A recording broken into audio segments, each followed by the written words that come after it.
Monday night, the Krug Show, John Lund in the house. We're going to talk a lot of Niners. We're going to talk some Debo, some Purdy, some Super Bowl 59. It's all coming up next right here. It's the Krug Show, brought to you by Pig and a Pickle.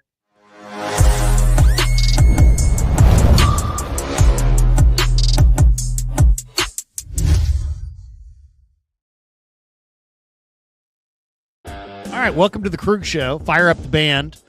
Brought to you by Pig and a Pickle, the best barbecue in all of Northern California. Check them out. They're in Emeryville. They're in Corte Madera. They're open 7 days a week from 11 a.m. till 8 p.m. or until they run out. Pig and a Pickle. We're also brought to you by Sharp Corners, Sports Cards, and Collectibles. They're at 205 Cypress Avenue in Pacific Grove, California, along the Monterey Peninsula.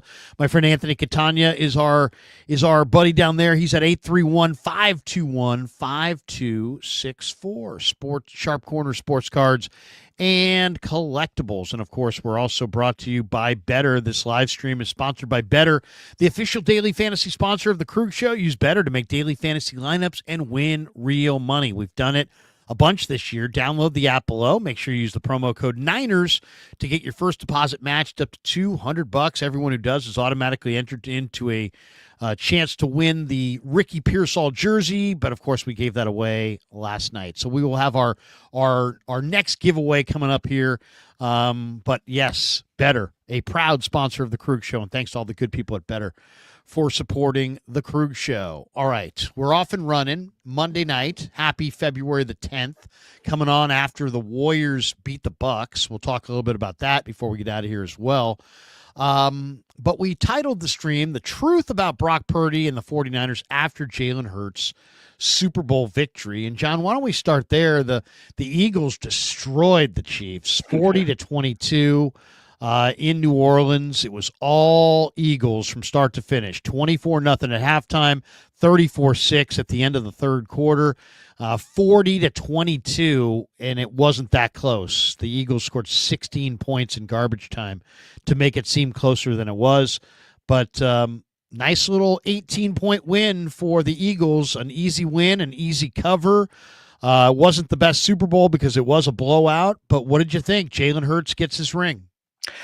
Man, it's something that you and I have been talking about forever. I mean, I think they showed the rest of the NFL, and we didn't need the Super Bowl to prove this. Is it on the offensive and defensive lines? Howie Roseman in that group, and they're young, invested. And I did a whole breakdown of how the Eagles were built, and but in the last 4 years, they've had 8 what I would call hits in the trenches. That's what they do. Jalen Carter and Williams on the outside, and Jordan Davis, those 3 guys on the inside. And you look at the offensive line guys like Landon Dickerson and even Jordan Mailata, who was a 7th-round pick, and you go back to Lane Johnson in 2013, he was a 1st-round pick. It's the Eagles dominated, and we wonder why. They dominated because they decided about 5 years ago. They drafted Jalen Hurts in the 2nd round in 2020, but in the last 5 drafts, they have absolutely dominated. And if there's a theme for the Eagles, it's offensive and defensive lines. That's what they did. Cam Jurgens replaces Jason Kelce. Was there anybody talking about Kelce? They missed Jason Kelce at all because Cam Jurgens was taken in the 2nd round and was a great center. Landon Dickerson at guard, they pick him up. They did a great job in picking up Becton from the Jets, but all those guys on that line, 4 of the 5, are drafted guys, and a couple of guys in the last 4 years. Defensive line, Jalen Carter just smacking people around. Nolan Smith's running a 4.39 coming off the edge. They just took guys from Georgia. And then they decided, God, we're not really good in the secondary. That's our Achilles heel. What do? Quinyon Mitchell with the 1st-round pick is a Pro Bowler. We all saw what Cooper DeJean did yesterday, and he was in the 2nd round. It's just hit. And they dominated. There was just nothing the Chiefs could do. Patrick Mahomes had no time. And here's the biggest stat of the game, and I know you know it. Blitz rate, 0.0. Blutarski. That means they're getting to the quarterback with 4. They're dropping 7, and Patrick Mahomes is going, huh? He looked as clueless as he's ever looked. In fact, Krug, he looked as clueless as he did in Super Bowl 54 against the 49ers until Jet Wasp. They had him just as confused. It's just that the Eagles cashed in. DeJean gets the pick 6. Bond gets the interception inside the 10 right before the half. They get 14 of their 24 in the first half off of turnovers, and they just put so much pressure with the 4. They didn't blitz. They didn't blitz one friggin' time in that game. and they got there with 4, which gives you such an advantage defensively. So if you want a blueprint for the 49ers, trenches, trenches, trenches, trenches, and trenches again in free agency and in the draft this year. That's how the Eagles won. That's how the Lions are beating teams. It's how the Rams are beating teams. You look at the teams in the NFC who are doing the best. They stole this blueprint from the 49ers, and then for some reason the 49ers went away from it, because we know in 2019 when they were really successful, it was Buckner and Armstead and Bosa and Ford. And when Patrick Mahomes lost the Super Bowl, the only other time was against the Buccaneers, and it was their front four that dominated that Super Bowl. So it's really hard for a quarterback to throw from his back, and he doesn't look very good that way. And the 49ers need to get back to dedicating their picks and their resources to the trenches. No doubt. No doubt. A couple takeaways that I had from the game. One, and these are all Niner-related takeaways from Super Bowl 59. You got to run the ball. You got to commit to the run. When was the last? How many times? We've been watching Kyle Shanahan. He took over the Niners in 2017, 17, 18, 19, 20, 21, 22, 23, 24. We've watched 8 seasons of Kyle Shanahan. What number of times do you think in those 8 seasons the 49ers have run 67% of the time in a game? 67%. We know they did it. Time. We did it they did it in the Super Bowl against the Packers and Vikings, or they did it in the playoffs, I should say, in 19 against the Packers and the Vikings, where they didn't trust Jimmy and they ran Raheem Mostert left, Raheem Mostert right. Those are the only times I can remember the 49ers running, close to 70% of the time. Well, that's what the Eagles have become. The Eagles have become what the Niners used to be, and now the Niners have to get back to what the Eagles are. And like you said, what they decided when they got Saquon Barkley, and the reason they got Saquon Barkley is because Jalen Hurts had a great game in the Super Bowl, there's no doubt, but he's an inconsistent player. But what they really did that was brilliant was in the 2 weeks they had to get ready, and that's Kellen Moore, who's now going to be the New Orleans Saints head coach. They replaced both their coordinators, by the way, coming into the year, and I know Vic Fangio gets a ton of that credit, Krug. But what they did was, and I think what was really, really brilliant was, okay, all their resources defensively, stop Barkley. So what'd they do? They pulled the ball and had Hurts go. So here goes Barkley up the middle, and Hurts just goes to the right of it, right off tackle. And he's got wide open spaces. They did so many smart things offensively, knowing what Kansas City was going to do. But it all, back to what you just said, it all goes back to the run game. And they dedicated themselves. They ran the ball more than any other team in the league. Did Philadelphia, and they dedicated themselves to it. So you got those guys on the outside. You got to respect those guys, and you got the kind of talent that if the 49ers are healthy, they can match it with the 2 receivers and with Dallas Goedert. But again, let's go back to the offensive line. The defensive line blew the Chiefs away. The offensive line blew the Chiefs' defense away. Chris Jones, who has racked 2 Super Bowls for the 49ers, he was a 0 factor in that game. Then he got hurt. Where's that guy in our Super Bowls? I'll tell you where. There was no one who could block it. He's dominating because the interior, which you and I talk about all the time, I love Dominic Pooney, but Brendel's on his ass all the time. Banks is going to be leaving. He was a poor fit. He couldn't move in the zone system well enough. They get this monstrous guard out of Notre Dame, and I know he's a local guy out of the Bay, and I like the kid, but he can't move enough for that system. So they couldn't move guys, and they couldn't run that system with him. And here's Philadelphia knocking Chris Jones out of the damn game. And we're sitting there scratching our head going, well, why can't we do that? Because you haven't dedicated the resources to it, man. Look up front. Jurgens in the middle, and Becton, the average of their line, Krug, is 6'6", 338. And they can move, and and they're athletic. Oh, I know. This game was there's no question that if you're going to win, look at the teams that run the ball. It's like, and why is that? Why are we seeing? Because what's happening is it's become more of a passing game, right? So you're seeing more 2-shell defenses. You're seeing a lot of 2 high safeties, and it's really hard to throw against 2 high safeties. So teams are running the ball, and if you look at the teams that ran the ball effectively this year, they almost all made the playoffs. And if you look at the teams that run it the best, they were all standing at the end. And the Niners need to run the ball better. They need to run the ball better on the goal line. They need to run the ball better in short yardage. And how are they going to do that? Well, They've got a Pro Bowl fullback, but they're not getting much out of him. They gotta upgrade him. They've got a No Pro doubt. Bowl alternate center from a couple years ago, and Jake Brendel. They got to upgrade him. You got to upgrade from Aaron Banks at left guard. You got to find another back who can run with power and has strong legs and can run in between the tackles. You got to figure out a way to run the ball better in short yardage. You can't be one of 5 teams in pro football that uses a fullback and then have your fullback make the Pro Bowl, and yet you still can't run for a yard on 3rd and 1, 4th and 1. That's the 49ers right now. They really can't run the ball in the low red zone. They don't even try. Shanahan doesn't even try anymore because he knows he doesn't have the guys to get it done. So that's the number one takeaway is, man, if you want to win, you got to run. Now, look at the Eagles in this game. Saquon Barkley got totally shut down. He had 2.3 yards per carry on 25 carries. The longest run he had all night was 10 yards. So he didn't run it worth a damn. Gainwell ran for 1.7 a carry. He didn't run it worth a damn. The Eagles only looked like they had a decent run game because Hurts ran for 72 yards at 6.5 yards a carry. So outside of Hurts, they didn't really have a strong run game in this game, but they've been a strong running team all year. And you have to be able to run the ball, and the 49ers can't.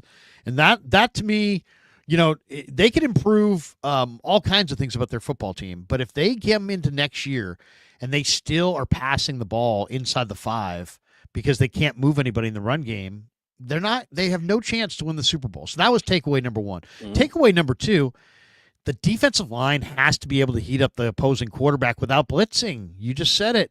They heated up Mahomes. They sacked him 6 times. They didn't blitz. They sent their front 4. You have to get it done with your front 4. Why? It's not because, 4 is some magic number. It's because when you send a 5th rusher, you're giving the quarterback on the other side a defined look, a defined read. He knows where to go. And these guys are so good at it that it's like if you're going to blitz off the right side, guess what? They're going to throw it right where you vacated. Or run it right where you vacated. They're going to go right in the spot that you just vacated. So your defensive line has got to be able to rush with their front 4, and every single guy on your front, you saw it with Milton Williams, for example. Every guy on your defensive line, this is a passing league. Every guy on your defensive line has to be a pass rusher. You can't have Jonathan Hankins. You can't have Javon Kinlaw. You can't have a non-rushing defensive lineman. It's like having playing modern NBA, but you have 2 non-shooters on the floor. You can't have Absolutely. 2 non-shooters on the floor. You can only have 1 non-shooter. And in today's pass-happy NFL, you can't have a non-pass rusher on your defensive line, or they'll just drop in off of him and help on everybody else and isolate that guy, and you just can't get it done. Then it's like basically 3 against 5, and you're going to lose 3 against 5. So let me ask you this, because there's you got to have pass rushers. Yeah, and there's no doubt. And that was the whole thing that we learned. Not that we didn't know it, but just Philly has done such a great job on both sides. Like I said, in the last 4 years, they've had 8 hits in the trenches on both the offensive and defensive line. They're not going away. They're really young, so you got to get back to doing what they're doing. But here's, this is the charge for the Niners in this offseason, and you and I just talked about it. All these mock drafts are coming out with them drafting interior linemen. I got news for you. I think that in Drew Dahlman, and there's a couple other guys you and I had mentioned on my show, a couple of guards around the league. I think that in free agency, despite the fact that they've got to get Brock done, they carried over the $50 million, which was the most in the league. They can get Brock done. That number's not going to be huge this year. It's going to be in a couple of years. I know we all screamed and yelled about 30 million AAV on Brandon Ayuk. His cap number next year is 11.2. One of the reasons Debo has to go is a $15.8 million cap number. He's the tops on the team, and he's the 4th wide receiver. So the number for Brock next year is not going to be huge. The number for Ayuk is not going to be huge next year. They carried over $50 million. George Kittle's deal jumps from $12 million against the cap to 22. If you start looking at contracts, you can start to gauge how long a contract it really is. George Kittle was never supposed to see that $22 million cap number. They're going to restructure his deal. They're going to get the deal done for Brock. Dre Greenlaw is going to be an interesting one. Hufunga's going to leave. Obviously, Ward's going to leave. So how much money does that actually leave? I think they can still do everything that I just mentioned and get the guys they want. Plus, get a deal for a Dolman, get a deal for a guard, and you got Puni on the other side. You're just going to have to deal with McKivitz. I'm sorry. And then you go heavy into the defensive line. And I think what's going to happen later this month, Krug, and you and I have talked about this ad nauseum already, but it's still fun. It's a deep interior defensive line group, unless, and I would do this, and I heard you talking about this last night, I would do Myles Garrett for 11 yesterday and have him and Bosa across from each other. And now you can go with 4. You can do what Philly did last night. You can bring the 4 and you can figure out the D line. But if they aren't that aggressive, or he doesn't want to come here because he was on the car wash again on ESPN this morning. I don't know what it is with Myles Garrett, but he's going on every show possible to say, I'm leaving Cleveland, like he's on some kind of a job, interview tour. But if they don't go Myles Garrett, then like you and I love the same guy, Walter Nolan out of Ole Miss, who I think can stop the run and the pass, whatever it is. But you got to heat it up with those 4. I think that the best thing Floyd can be is a third down guy, and whoever that other end is got to be able to move inside for like a turbo package. But man, you got to emulate what they did. I think you can get a center and a guard in free agency. They can get everything done that you need to get done in the offseason. I know it sounds like a lot, but the Niners and Parag Marathi have done this thing right in terms of being able to figure this out. Those cap numbers aren't huge. You and I have talked about it a million times, but Ayuk's number's not huge. The number yet for Purdy is not huge. They're going to restructure and redo Kittle's contract, which is actually going to bring that number down. They have plenty of money to make these moves in this offseason. They are not dead. Remember a year ago when everybody was counting Philly out, and all of a sudden they signed Saquon Barkley, Zach Bond, draft 2 studs in the first and second round in their secondary, bring in Vic Fangio, bring in Kellen Moore, Super Bowl trophy. The Niners can do the same thing. They've already brought in the defensive coordinator. Kyle's going to get a right-hand man on the offensive side. They brought in Gus Bradley. They're doing all the smart things. Now they've got to execute the offseason, which is signing their guys, getting their numbers down, and then going out in the draft and nailing the draft, because that's really what Philly has done over the last 4 or 5 years to put themselves in a position. They needed DBs. They drafted 2 Pro Bowl stud young DBs. They just went boom, boom, back to back. Okay, our secondary's fixed. What else we got? I mean, it's amazing what they've done. Yeah. It really is. I mean, and then they got into this game with Mahomes. They didn't blitz. They got it done with their front 4. They thoroughly confused him. Kansas City was ripe for the plucking. I mean, there's no question. They were struggling to stop the run. They were struggling to run the ball. 12 one-score games. I mean, how about this? They got lucky. Here's the most amazing stat that I think I've heard. Did you see? Well, first of all, Philly this year was 13-1 turnover ratio in the playoffs. Yeah. They took it away 13 times. They gave it away once. They were plus 12 in the playoffs. That's freaking amazing. Okay, that's one. But the other one that was really amazing, did you see what the point differentials were on the Eagles and the Chiefs? No. Oh, it had to be close, right? With the 12 comebacks, right? Well, you would think that both teams were great. You'd think they would have similar point differentials. Kansas City was 15-2. Their point differential on the year was plus 59. Okay, wow. That's 11th in the NFL. Yeah. They had a worse. The Kansas City Chiefs had a worse point differential than Denver. They had a worse point differential than Tampa. Philly, on the other hand, was 14-3. Their point differential was not plus 59 like Kansas City. It was plus 160. And they were second in the NFL. I think only the Lions might have been better. Yeah. But plus 160. They had 100 points difference. They were 100 points better in point differential than Kansas City. 100 points. 101 to be exact. Yeah, that's an amazing number. I mean, I realize it's the way you play the day you play, and winning close games. There's some value in that. But over the long haul of an NFL season, point differential in a sport where everybody plays a different schedule. Some teams play a first place schedule. Some teams play a fourth place schedule. Some teams play teams that are good early and are beneficial because of the schedule when they play a team. But when you look at it on the entirety of the whole season, and you've got a team that's 101 points better than the other team, odds are that team that's 101 points better is better. Yeah. And I wish I had consulted this before I decided to bet on Mahomes on Super Bowl Sunday. It's hard to because I bet on Mahomes, I them, wind up losing, and it pisses me off because after the NFC Championship game, I'm like, oh, Philly is better than Kansas City, and they're beating Kansas City. And then I said to myself at the time, I'm like, you know what? By the time the game rolls around, I'm going to convince myself to bet on Mahomes, and sure enough, I did. It wasn't a sizable amount of money, but either way, if a team, just like from now on, always consult the point differential. If you ever see on Super Bowl Sunday one team that has over 100 points advantage on point differential, bet them.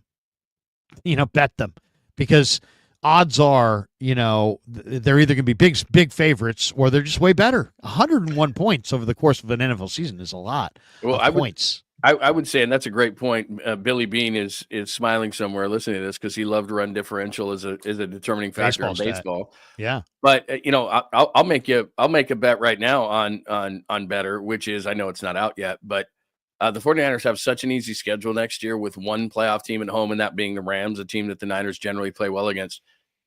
They're going to be plus 100 points. I mean, they're just, if they get general health from the football gods, they've got such an easy schedule next year that they should roll teams. They, just like a few years ago when they were able to sit guys in the fourth quarter and, all those kind of things. With general decent health, the 49ers, I think, are going to win the division. I think they have a great opportunity, but it doesn't mean anything once they get to the playoffs. They could be like a Tampa Bay once they get to the playoffs, because I think they're going to have a good record based on who they're playing. But back to your point, I think if they fix the trenches next year, they're going to get their guys back. I know we're going to get into Debo a little bit. That cap number isn't as wild as everybody thinks, because it's going to be whether it's a cut or a trade, it's going to be post June 1. And there's a robust market. And you and I were actually talking about this before the show started. If Brandon Ayuk was a free agent this year, the 49ers would get like a first and a third, because there is no Marvin Harrison Jr. and there is, and there is no Malik Neighbors, and there is no Brian Thomas. There's those kind of receivers. It's just not that kind of year for a receiver. Now, 10 of them will still come out in the receiver market and still be pretty good this year, but not at the high level receiver that they had last year in the draft with those three guys. They just don't exist. Roma Dunze also with the Bears, who I think is going to be really good. That kind of receiver draft is not happening this year. So Debo, with all the teams that need a receiver, and I wrote a piece about this with, New England still didn't get a receiver. Pittsburgh still didn't get a receiver. The Commanders are short opposite McLaurin. There's a lot of teams with ones, but they don't have twos. The Raiders, there's a lot of teams. And Debo, while he has absolutely slipped, there's no question he doesn't have the power and explosiveness that he had on a consistent basis, and he's never been a precise route runner. As a number 2 receiver for a team that maybe needs to change culture a little bit, because I think Debo's going to get in amazing shape, and he's going to play really hard for whatever team it is that he's going to go to. And I think he's going to have a chip on his shoulder. So he's going to go back to being that culture changer that he was, and that guy on the field that could set a tone. I'm not saying the Niners should keep him, because I don't think financially they could. I don't think it makes any sense. But there's a number of teams that I think could use him and will overlook. Because remember when Debo, and before the Miami game, was saying, it's not me, I'm not getting used. And then, drops the ball against the Rams. He didn't have a great year. But there are going to be desperate teams who need a number 2 receiver. And there are a lot of them this offseason, and not a great draft, that are going to make Debo. I think they're going to get that 3rd round pick. Devontae Adams went from the Raiders to the Jets for a 3rd, and I didn't think that maybe he could do that. But now I'm looking at supply and demand with Debo, and I think they're going to get a 3rd round pick, and I think they'll be able to send him to the AFC so they don't have to see him. We'll hit on Debo in just a sec. I one other observation is sure. From the Super Bowl. I just from watching Hurts, if you have, obviously Mahomes is the better of the 2 quarterbacks. We all know that, and he's still the better of the 2 quarterbacks this morning, despite the fact that he lost. People have to go back and look at the tape. By the way, he had no time. Travis Kelce, there was a screen to the right, and Kelce allayed. Was it Nolan Smith? He absolutely smashed Mahomes. And I'm thinking to myself, people really think that this is all in Mahomes? Look, he played poorly. He played terribly. He played like he played most of the game in Super Bowl 54 against the Niners, to be absolutely truthful with you. But he played horribly. The offensive line was atrocious. Joe Thuney is a great guard. He's a terrible left tackle, and he was playing left tackle. They've missed Nick Allegretti. Yeah, they missed him. He left to Washington. They tried to throw in Caliendo. He wasn't nearly as good. And I don't know what's going on with Kelce, and I don't know if he's going to retire. I don't know if he's just, he's enamored with his pop star girlfriend, whatever the case may be. But I mean, that play where he olayed the edge rusher and Mahomes didn't even have time to turn and throw him his screen. George Kittle in a million years has never played that lethargically in a play. I mean, it was one of the worst attempts at a block, even on a screen where you're supposed to let the guy go, but you got to hit him a little bit. Oh, I mean, Kelsey showed up. Kelsey showed up in the game in some outfit. I mean, when you're really worried about your outfit, you're probably almost done playing football. But I just think that watching Hurts, I think it's just kind of shows the Niners that you don't need to have a superstar quarterback to win a Super Bowl. But you have to be able to take care of the football, and you got to have a good surrounding cast. Good call. The Eagles didn't turn the ball over. As I said, they were 13-1 turnover differential in their advantage in these playoffs.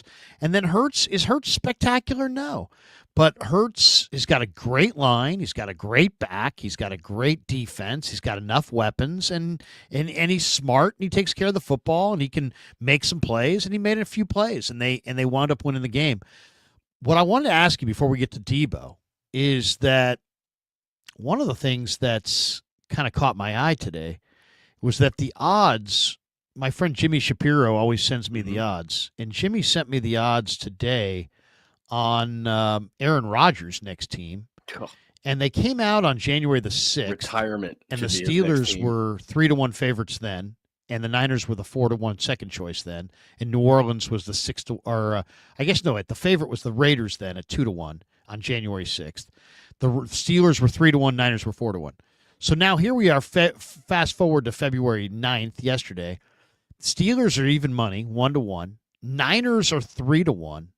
And the Saints are 5-1. Why would the 49ers be the second choice? Because these guys don't know anything. For Aaron Rodgers. Could you imagine, Krug? You know this. You're around this team a lot. Could you imagine Kyle Shanahan and Aaron Rodgers working together? There's no, I don't want to curse. I can't even imagine Aaron Rodgers. No freaking. I don't think Aaron Rodgers is even going to play next year. I think Aaron Rodgers is going to retire. Their depth chart at quarterback right now is Tyrod Taylor and Jordan Travis, the kid out of Florida State. What essentially the Jets, who are a complete dumpster fire, just told Aaron Rodgers, we would rather have nothing than you. We don't have anything at quarterback, but we would rather have nothing than you. And they're not in a position to draft one of the top quarterbacks, and I don't think those quarterbacks are good enough to be drafted that highly. Sam Darnold's not going back to New York to play for the Jets. He's probably going to the Raiders or something like that. Daniel Jones, who I think is a reclamation project, isn't going back to New York where he lost all of his confidence. Where exactly are the Jets going to turn for a quarterback? But they'd rather have nothing than Aaron Rodgers. So first of all, I don't know how often those odds are accurate, Crew, because we see that all the time, and it is a fun, fodder for the show. But Aaron Rodgers I have a better chance, and you have a better chance of being the quarterback than Aaron Rodgers. There's no way that Kyle Shanahan would ever bring him in just because he's here. Well, because people are like, oh, he's from Northern California. He'd come here. Kyle Shanahan, the ego back and forth, there's no way Kyle would have a guy like that. So first of all, no chance. And he loves Brock. He'd like to lick Brock head to toe. So there's no chance. Now, if you're a desperate team, if you're the Raiders and you're desperate, if you're Pittsburgh and you're desperate because Fields and Wilson both suck, if you're one, because Pittsburgh right now is going, we have a pretty good team. Maybe they would bring in Rodgers, but the way he acted that act, I worked in Pittsburgh. That act would not work in Pittsburgh. The Aaron Rodgers act would not work in Pittsburgh. I don't know. I mean, he's going to have to sit back because Krug, they invested in, they got him Devontae Adams. They had Garrett Wilson, who doesn't want to be there anymore. They invested heavily with veterans and a first-round pick along the offensive line. Whatever Aaron Rodgers wanted, the Jets tried to get. And I know that Robert Saleh will never, never, never talk about Aaron Rodgers and how horrible he was, but he had a good defense there. They invested in the offensive line. They invested in receivers. They got him Devontae Adams, and he still sucked. He sucks. I'm going to give you where I think, and this is a guess, but this is what I heard today. The New York Giants added a guy named Chad Hall to their staff today as an assistant quarterback coach. He's going to reunite with Brian Daboll and Joe Shane. They worked alongside each other during their stints in Buffalo. He's a former NFL wide receiver. He coached the position with the Bills and Jags. He's also the brother-in-law of Matthew Stafford, and he's going to New York to be the quarterback coach. What do you think of the Rams, who are seemingly in rebuild mode, but also already have their Super Bowl, flipping Stafford to the New York Giants so he can be coached by his brother-in-law, and then getting some valuable picks back for Stafford, and then just turning around and signing Aaron Rodgers to play one more year or two more I'd love years, that. whatever, in If LA if with I was the a Rams. Niners fan, I'd love that because I think Rodgers is just completely done. We all think that because LeBron's 40 plus doing it and Brady did it for all those years, those dudes, as much as people may not like LeBron, those dudes have dedicated their life to nutrition and lifestyle and workouts and living a perfect and eating perfectly. Aaron Rodgers is doing, no offense, because I like the same kind of things that Aaron Rodgers does, but he likes to party and do ayahuasca and hang out, and he looks like Ken Stabler at the end of his career. I mean, Aaron Rodgers is not in good shape. He cannot move in the pocket. He has arm strength. That's all. He has some pretty decent arm strength still. He's got the arm and he's got the thought of where the ball should go, and he's a complete ass. And so he's a total negative in your locker room. If I was a team, now, if I was really close, like if because you mentioned the Rams, I'd love it if Aaron Rodgers went to the Rams. The other part of that equation is if I'm Matthew Stafford, and the only reason Matthew Stafford's playing anymore is to win. I get the family tie to go to New York, but for Matthew Stafford, I don't know why he'd play. I mean, they don't have a good offensive line. You're 36, 30, he's going into his age 37 season next year, Stafford. They couldn't keep him upright in New York. I mean, believe me, if they, from a Niners standpoint, back to your premise, if it was Stafford out and Rodgers in, put the Niners win the division. Aaron Rodgers is done. The only thing Aaron Rodgers has is a name. He cannot move. He's injury prone. He's not in good shape. You can see that. He's not nearly the athlete he used to be when he could move in the pocket with Green Bay. And he's got a decent arm left. I'd rather have Matthew Stafford all day, every day. Oh, yeah. You know, I mean, absolutely. Like if I'm Pittsburgh, if I'm a team on the verge right now and the Rams want to trade Stafford, I'm lining up. Like I don't think the Raiders are in that place. Look at Shane and Dayball. I mean, those guys are absolutely crap canned if they don't turn it around. So they might be willing to give good picks. I mean, if I'm the Rams, if I could get good picks for Stafford, who I've already won a Super Bowl with, and turn around and get I'd want if I were the Rodgers? Rams, then I'd want Darnold. I mean, he's a Southern California guy. If Maybe I'm go the for Rams, Darnold. if I'm the Rams, then I'm going to let Stafford go. I'm going to get picks from the Giants, even though, again, I don't know why Stafford would want to go to the Giants. But if I'm going to get something for Stafford, I'm not taking Aaron Rodgers. I'm hearing There's just Darnold to the way. Raiders to join I've heard that same Chip thing. Kelly and Pete Carroll. That makes a ton of sense. Yeah. That makes a ton of sense. They've got to upgrade their O-line, and they need another receiver, and they need a running back. But, I mean, if the Raiders got Darnold, we'll really see what Darnold is, because Darnold had a lot of great offensive weapons and a pretty good offensive line in front of him in Minnesota. Let's talk Debo now. He did request the trade, and the Niners have given him their blessing for him and his agent to go seek out a trade. Almost daring him to go find a trade partner. He was wearing an Eagles jersey during Super Bowl week, showed that he had a boiler. Then he did a FaceTime celebration with A.J. Brown. Maybe he wants to be an Eagle. And then he was pictured, he put on his private story a picture of himself in a Broncos uniform, saying how tough that looked. And so maybe he wants to go to Denver. That's kind of an interesting one. And then PFF, in their first mock draft post Super Bowl 59, had the Niners trading Debo in the 11th pick to Jacksonville to move up for the 5th pick to take Mason Graham from Michigan. You know, that's kind of interesting. The odds are out. Jimmy Shapiro sent me odds today on Debo, and Washington's a 3-1 favorite to land him. Chargers are second at 4-1. Carolina's third at 5-1. Denver's fourth at 6-1. New England's fifth at 7-1. Pittsburgh's sixth at 8-1. Vegas Raiders are 10-1. Rams are 12, and Dallas is 16-1. So, you know, the Debo thing is really interesting. I don't, you know, on one hand, I think he's done.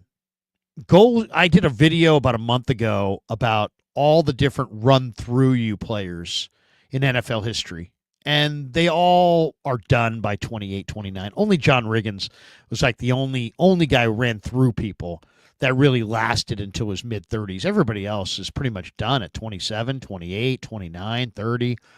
By 30, almost all those guys are all done. Everybody who runs through people, and that's what Debo does. He runs through people. So on one hand, I think he's done. On the and the numbers this year show he's done. He averaged 3 yards a carry as a runner. He had the same number of receiving touchdowns as Juszczyk. I mean, he's basically just a non-factor. So he looked done, and history tells you he's done. But you know what? He's such a one of one in that there's not a lot of guys like him. He's very unique. So if you do happen to be in love with what he brings to the table, I could see a team overspending to get him because, as I said, he's a one of one. There's not anybody really like him.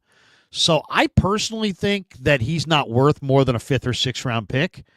But I think there's a chance that somebody overpays, just thinking, the Niners' offensive line is horse S and our offensive line's way better. And if we get him out of San Francisco, he'll be better here.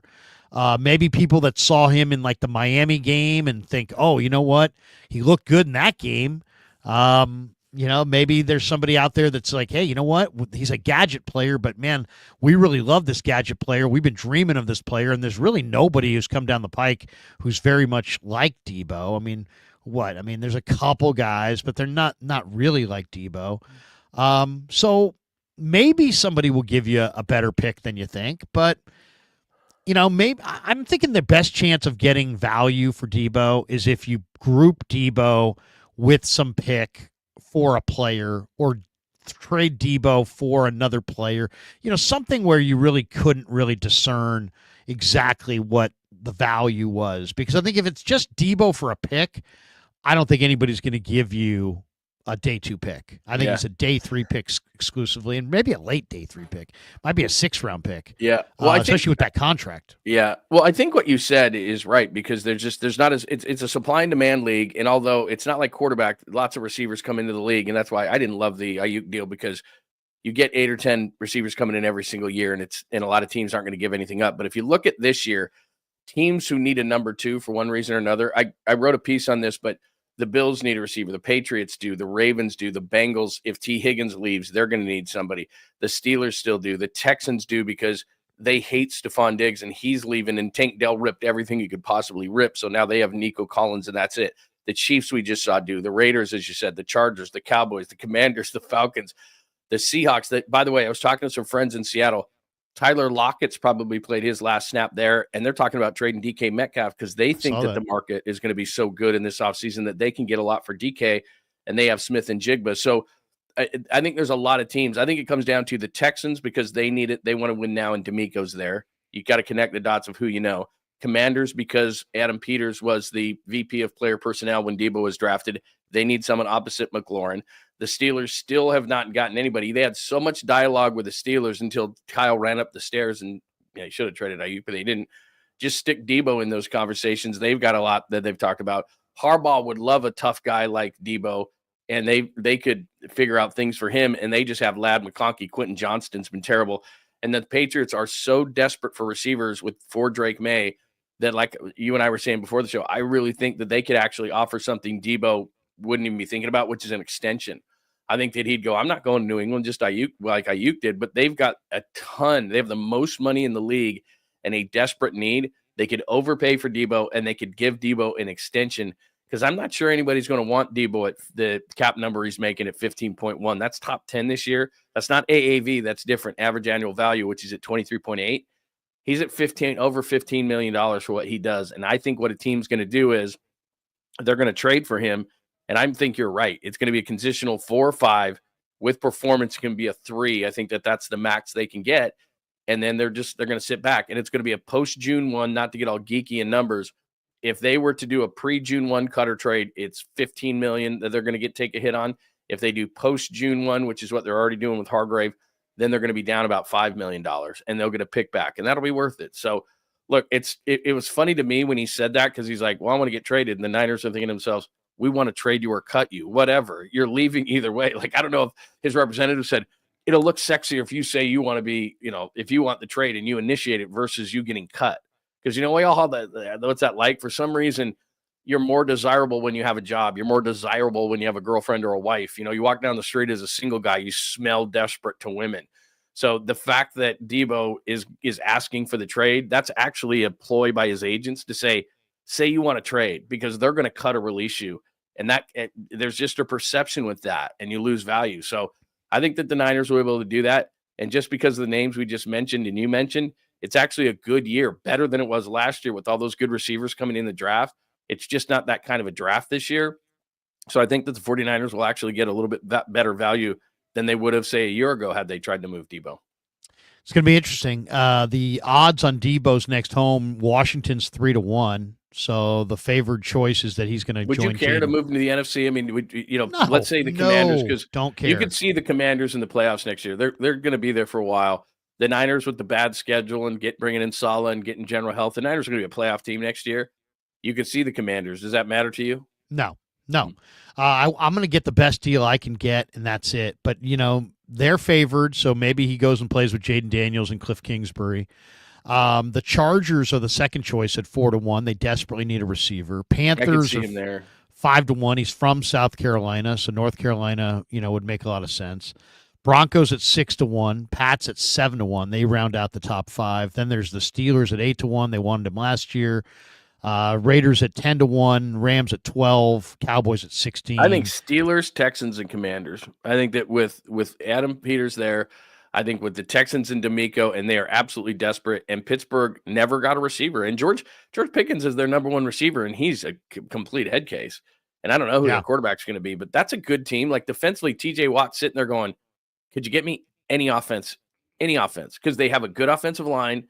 I don't know what they're going to do at quarterback, but George Pickens isn't going to get it done. He's way too inconsistent. Freiermuth is a decent tight end, but they don't have anything from a receiver standpoint, and they had so much dialogue with the 49ers last year for Ayuk. Why not just pick it up and stick Debo's name in there instead of Ayuk? So this as well as anybody. What you've got to do is you got to connect dots in that either teams that you have someone there that knows them, like Peters or D'Amico, or you've had a lot of dialogue with in the past. In Pittsburgh, they said, they talked to Pittsburgh until they were blue in the face and almost got a deal done with Pittsburgh until the last minute when Kyle sprinted up the stairs. So why not make the first call to Pittsburgh? Because talk about desperate, and New England, same thing. New England's a desperate team that you talk to about Ayuk. I think they'll resume talks with those desperate wide receiver teams, because in New England and Pittsburgh's case for sure, they never solved those issues. And the other question is, one, I don't care where I move them. Just, I would just move them. But it's a matter of who's going to be at wide receiver for the Niners, because the bottom line is, Tim Kawakami had an interesting nugget today. He said, I'm kind of hearing, I don't know how you kind of hear anything, but he said, I'm kind of hearing that this really is a go for broke season. There's a lot on the line. They're paying a lot to the coaching staff. Okay, so let's say they're paying a little bit. They're paying top flight dollars to Saleh, and then maybe Saleh said, go get Gus Bradley, so now they're paying him pretty good money. So, maybe they are paying a little bit more to their coaching staff. I don't know why that's a big deal, because there is no cap on that. But so the ownership is offering a little bit more money, or paying a little bit more money to the coaching staff. But this idea, I guess this would be my first question. Should the Niners be in a go for broke season? Now, I know that that's what he's saying. He's hearing that they're really in a go for broke season, but they've been talking about running it back for years. I'm looking at the ESPN Power Rankings, the first ones out after the draft. The 49ers are listed 13th in the Power Rankings. Kansas City, Buffalo, Detroit, 1, 2, 3. Then you've got Philly, Baltimore, Washington, Green Bay, Chargers, Bengals, Vikings, Texans, Rams, then the Niners at 13. So, the Niners just brought in a new defensive coordinator, a new offensive coordinator, a new special teams coordinator. They're trying to sign their quarterback. They need huge injections of talent on both the O-line and D-line. And they've got a bunch of other needs besides that. Should they I know the fans, I know this is year 9 coming up of the regime, so maybe in Jed's mind, he's getting impatient with Lynch and Shanahan. And I know the fans are to some degree, but shouldn't your timeline be based in reality and not just on some outside pressure? I don't, are the 49ers, I mean, people talk about Myles Garrett, T. Higgins, big name guys. Are the 49ers in position to make that kind of a move? Because I don't think they are. I really don't. I see a defensive line that stinks. You have Bosa and not much else. At linebacker, you have Fred and not much else. You got a good young secondary, but you still got some holes back there. You're horrible on special teams. You're down 2 or 3 offensive linemen that you need on your offensive line. You probably need another running back. You probably need at least 2 tight ends. You're not very good at tight end. And now you're going to go forward next year with no Debo. Ayuk's not going to play until maybe Thanksgiving.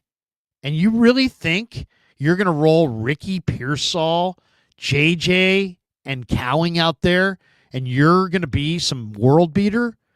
I think they're delusional if they think that they're one player away. And I know it's sexy to say, oh, Myles Garrett.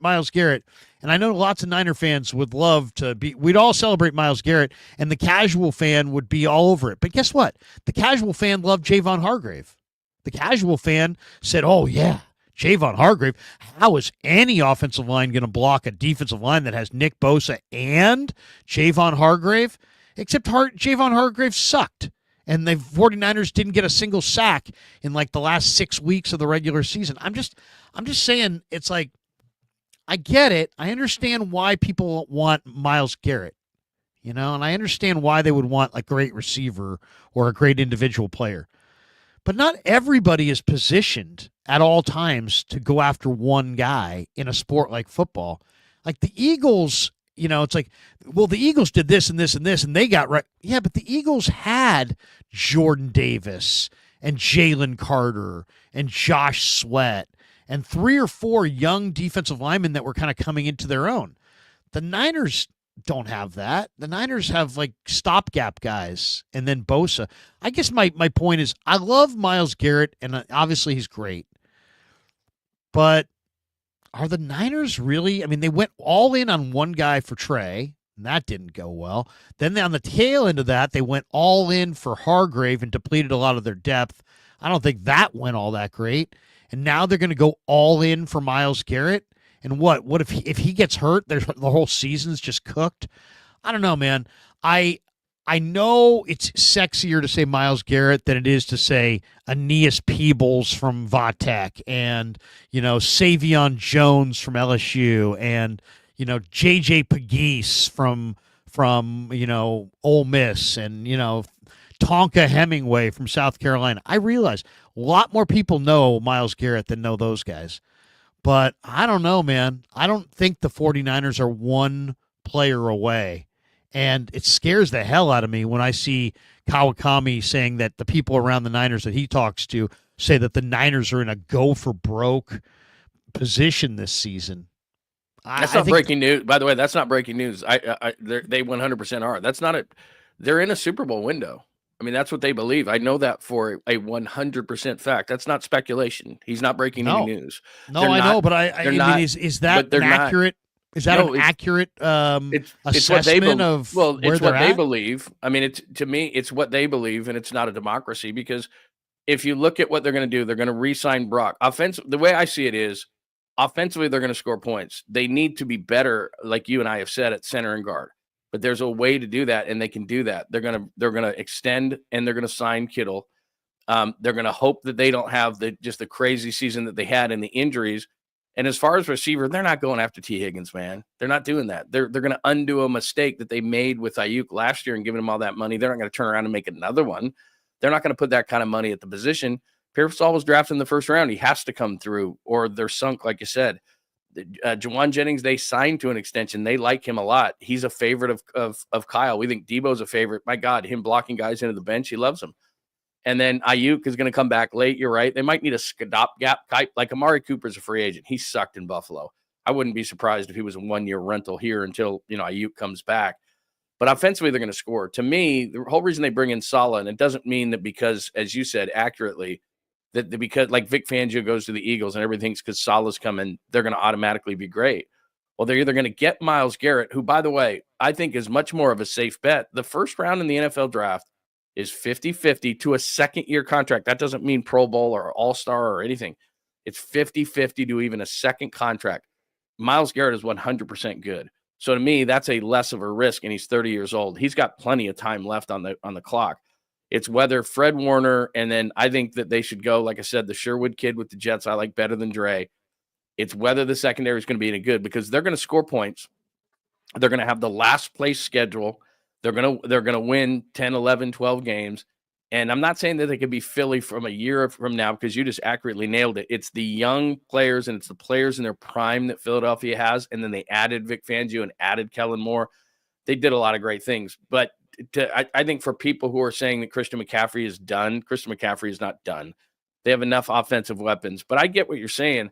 I just think that they're in go get it mode because they're going to give Brock money. They're going to extend guys. They're going to be smart. They're going to have a last place schedule. Does that mean they're going to go far in the playoffs? What I'm saying is they're going to be a playoff team based on their schedule. But are the 49ers, to your point, are they with Detroit? No. Are they with Philly? No. Are they on par with the Rams? The Rams want to get rid of Matthew Stafford. Then the Niners are better than the Rams. But the teams that are at the upper, the teams that are going up because of their young talent in Detroit, in Philly, in Green Bay, Minnesota is going to be interesting because Minnesota is going to take a massive chance and say that J.J. McCarthy is as good as what Sam Darnold does this year, and I'll bet you he's not. So we'll see what happens. But they're not upper echelon, I'll say that. They are not Philly. They are not Detroit. They are not Green Bay. I don't know if they're Minnesota, but then they're that next level down. And they're going to go for it. All due respect to Tim, that's not breaking news because the alternative is what? That they just gave Brandon Ayuk 30 and they're going to extend Brock and they're going to give Kittle money and they're going to go, they're going to keep building this thing. They're going to keep taking shots at this thing until the wheels fall off of it. They're not where the Warriors are. I mean, Jimmy Butler paraded to the free throw line a bunch tonight, which was really, really cool. But I mean, the Warriors are in desperation mode. I don't think that's where the Niners are. Do you? Well, I mean, I'll say this. What do you think the price tag is going to be for Myles Garrett? Because I think he's going to need an extension too, right? Probably going to be. Yeah. Well, it's very cap friendly the first year. He's going to have a $6.5 million hit the first year. But I mean, realistically, you're probably going to have to trade 2 first-round picks to get him. And I don't think you're going to have to do that. I don't think so? The only reason I don't think that is he's already asked for the trade, so they've already lost their leverage. And the other teams that are going to want Myles Garrett, and he's going to want because he says he wants to go to a winner. So I haven't seen what the odds are, but let's just use some logic here. Detroit needs somebody opposite Hutchinson. They've got a late pick. The Commanders are a playoff team. They traded both Chase Young, as we all know too well, and Sweat to the Bears. So they need somebody. Their number one guy had about 10.5 sacks last year, but he's a free agent. So they are desperate. The Commanders need it. The Detroit needs it. He's not going to go to Green Bay. He's not going to go to Dallas because they can't win, even though he's from Arlington. And the Browns would probably want to trade him to the NFC. The Bills could use the help, something like that. I mean, it could be a situation with the Chiefs, kind of like with Durant coming to the Warriors, where it's like, oh, we lost the championship. Had they won it, he wouldn't go there. I could see now Myles Garrett going, yeah, I'll go to the Chiefs and team up with Chris Jones. So, I think there's a lot of teams, but all the teams I just mentioned who would need him, who are going to win, their pick is near the end of the first round. And I don't know that the Niners would give this up, but I certainly would. If the Niners say to the Browns, we'll give you 11. I mean, if you're the Browns, I don't know how you turn that down. Like they could turn around and say, we want a 3. And if I'm the Niners, I'm going, then take Detroit's 29th pick or take Kansas City's 31st pick. Go ahead. But we'll give you 11. And that's as good as they're going to get. You're even for really good players nowadays, you're not getting top 10 picks unless you're talking about an elite player. It's just an awful lot to give away, man, because you're talking about a guy who's already played 8 full years in the NFL. But if you're in the mode the Niners are, and they are, they're in the mode to win the championship right now. Now, whether they can or not, highly debatable. There's no question. But they think they are. And Nick Bosa's been screaming for somebody across from him outside of D Ford who couldn't stay healthy. Who's the guy opposite him? Leonard Floyd was decent this year, but Leonard Floyd really, if you had Myles Garrett, what you would do is you'd put Garrett as one side, Bosa as the other, and then Floyd would come down in on third down, and Garrett would kick inside. for third down, and you'd have a ridiculous turbo package, and you could get there with 4s. And what we are as a sports society is we are sheep. So however a team wins, we want to do that. So every team in the league is going to go, we got to get there with 4. We got to get there with 4. And everybody knows that, but everybody's going to shore their defensive line now this offseason. They're going to try to find that, that 4 that can get them homes without having to blitz. That's going to be the big hot thing now. And so Myles Garrett, he's going to cost you a lot, but I don't think he's going to cost you more than 11. And the thing I love the draft. Me and you are dorks for the draft. You're much smarter than me when it comes to the draft. But if I'm the Niners and I'm in a window, and I think I am I going to go 50-50 that one of these guys not named Abdul Carter is going to fall to me? Because I like Walter Nolan and I like all the guys you mentioned inside, and I like some of these guys like Mikael Williams. I like James Pierce, the kid out of Tennessee. Like, I like these guys, and some of these guys are going to hit, and some of these guys aren't. But if you're in a window, Myles Garrett is 100% going to hit. It's just a matter of you got to pay him a lot of money. And you got to give up number 11. And that's going to be the big question, because no one else in the league who can win is going to have as high of a pick as the 49ers will have to give to the Browns. I think they're delusional. That's not the team that I saw this year. They won 6 games. Okay. They beat nobody good all year. They weren't good. The quarterback's decent. The running backs got major Achilles problems. The fullback's old. The tight end's old. They have no backup at either spot. They're not winning the Super Bowl with Ricky Pearsall and Jawan Jennings. I mean, this just in. That would be the worst wide receiver tandem in the history of football to ever win the Super Bowl. If somehow the Niners won the Super Bowl with Ricky Pearsall and Jawan Jennings. I mean, look at the teams that have won the Super Bowl. They've had much, much better receivers than that. That's their offensive line. They don't have a right tackle, a center, or a left guard, and there's only 5 spots on the offensive line. And that's just on offense. And in reality, their defense couldn't stop anybody. They're not good at tackle. They're not really good opposite Bosa.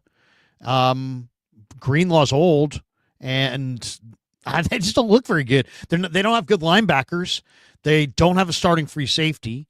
They don't have any speed at corner. I mean, they're totally and utterly delusional if they think that they're going to plug in one great player at any position. I don't care if you got a great quarterback. They're more than one player away. And if they don't see that, then that's on them. And it's going to be a very painful lesson, and it's going to cost them their jobs. So we'll see what direction they go. But this delusion of, hey, we're just one guy away, is you're not one guy away. You're going to get that guy. You're going to dial up pressure on yourself, and then you're going to fail, and then you're going to get fired. So I'm all for making good decisions, but I'm not. There's a right time and a wrong time to go all in on one guy, and when you've already gone all in on 2 different guys and come up, craps both times, this is not the time to then go do it a third time, because you have no depth. You have no, even if Myles Garrett's awesome, so what? I mean, you play your defensive lineman in a rotation. The guys coming off the bench can't play dead. And you're not good in any phase of the game. You're not good on special teams. You're not good on offense. I don't know. I think it's totally delusional if they think that they're a Myles Garrett from beating the Philadelphia Eagles. Really, they have been drafting, really, really well for a number of years.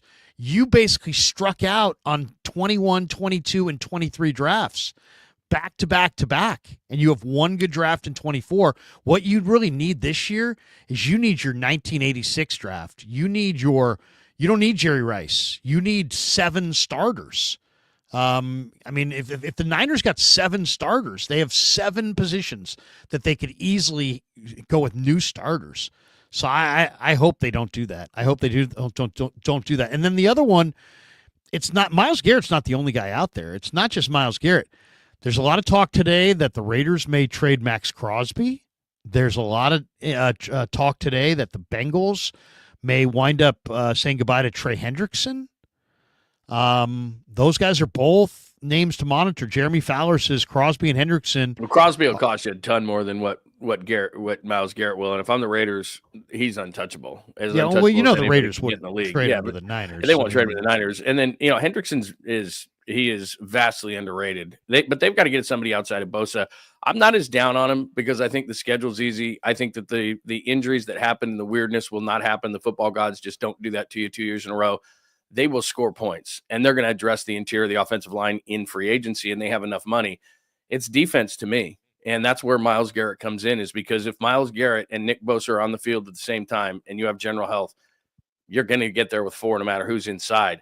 Warner's still good. I think they need to go Sherwood instead of Dre Greenlaw, unfortunately. And then, like you said, the thing that does scare me is I like Renardo Green fine, Demo's fine. The safety scare the hell out of me because I didn't see it from Jair Brown last year. And Malik Mustafa he's a missile, and I love the guy, but he's undisciplined and can give up plays.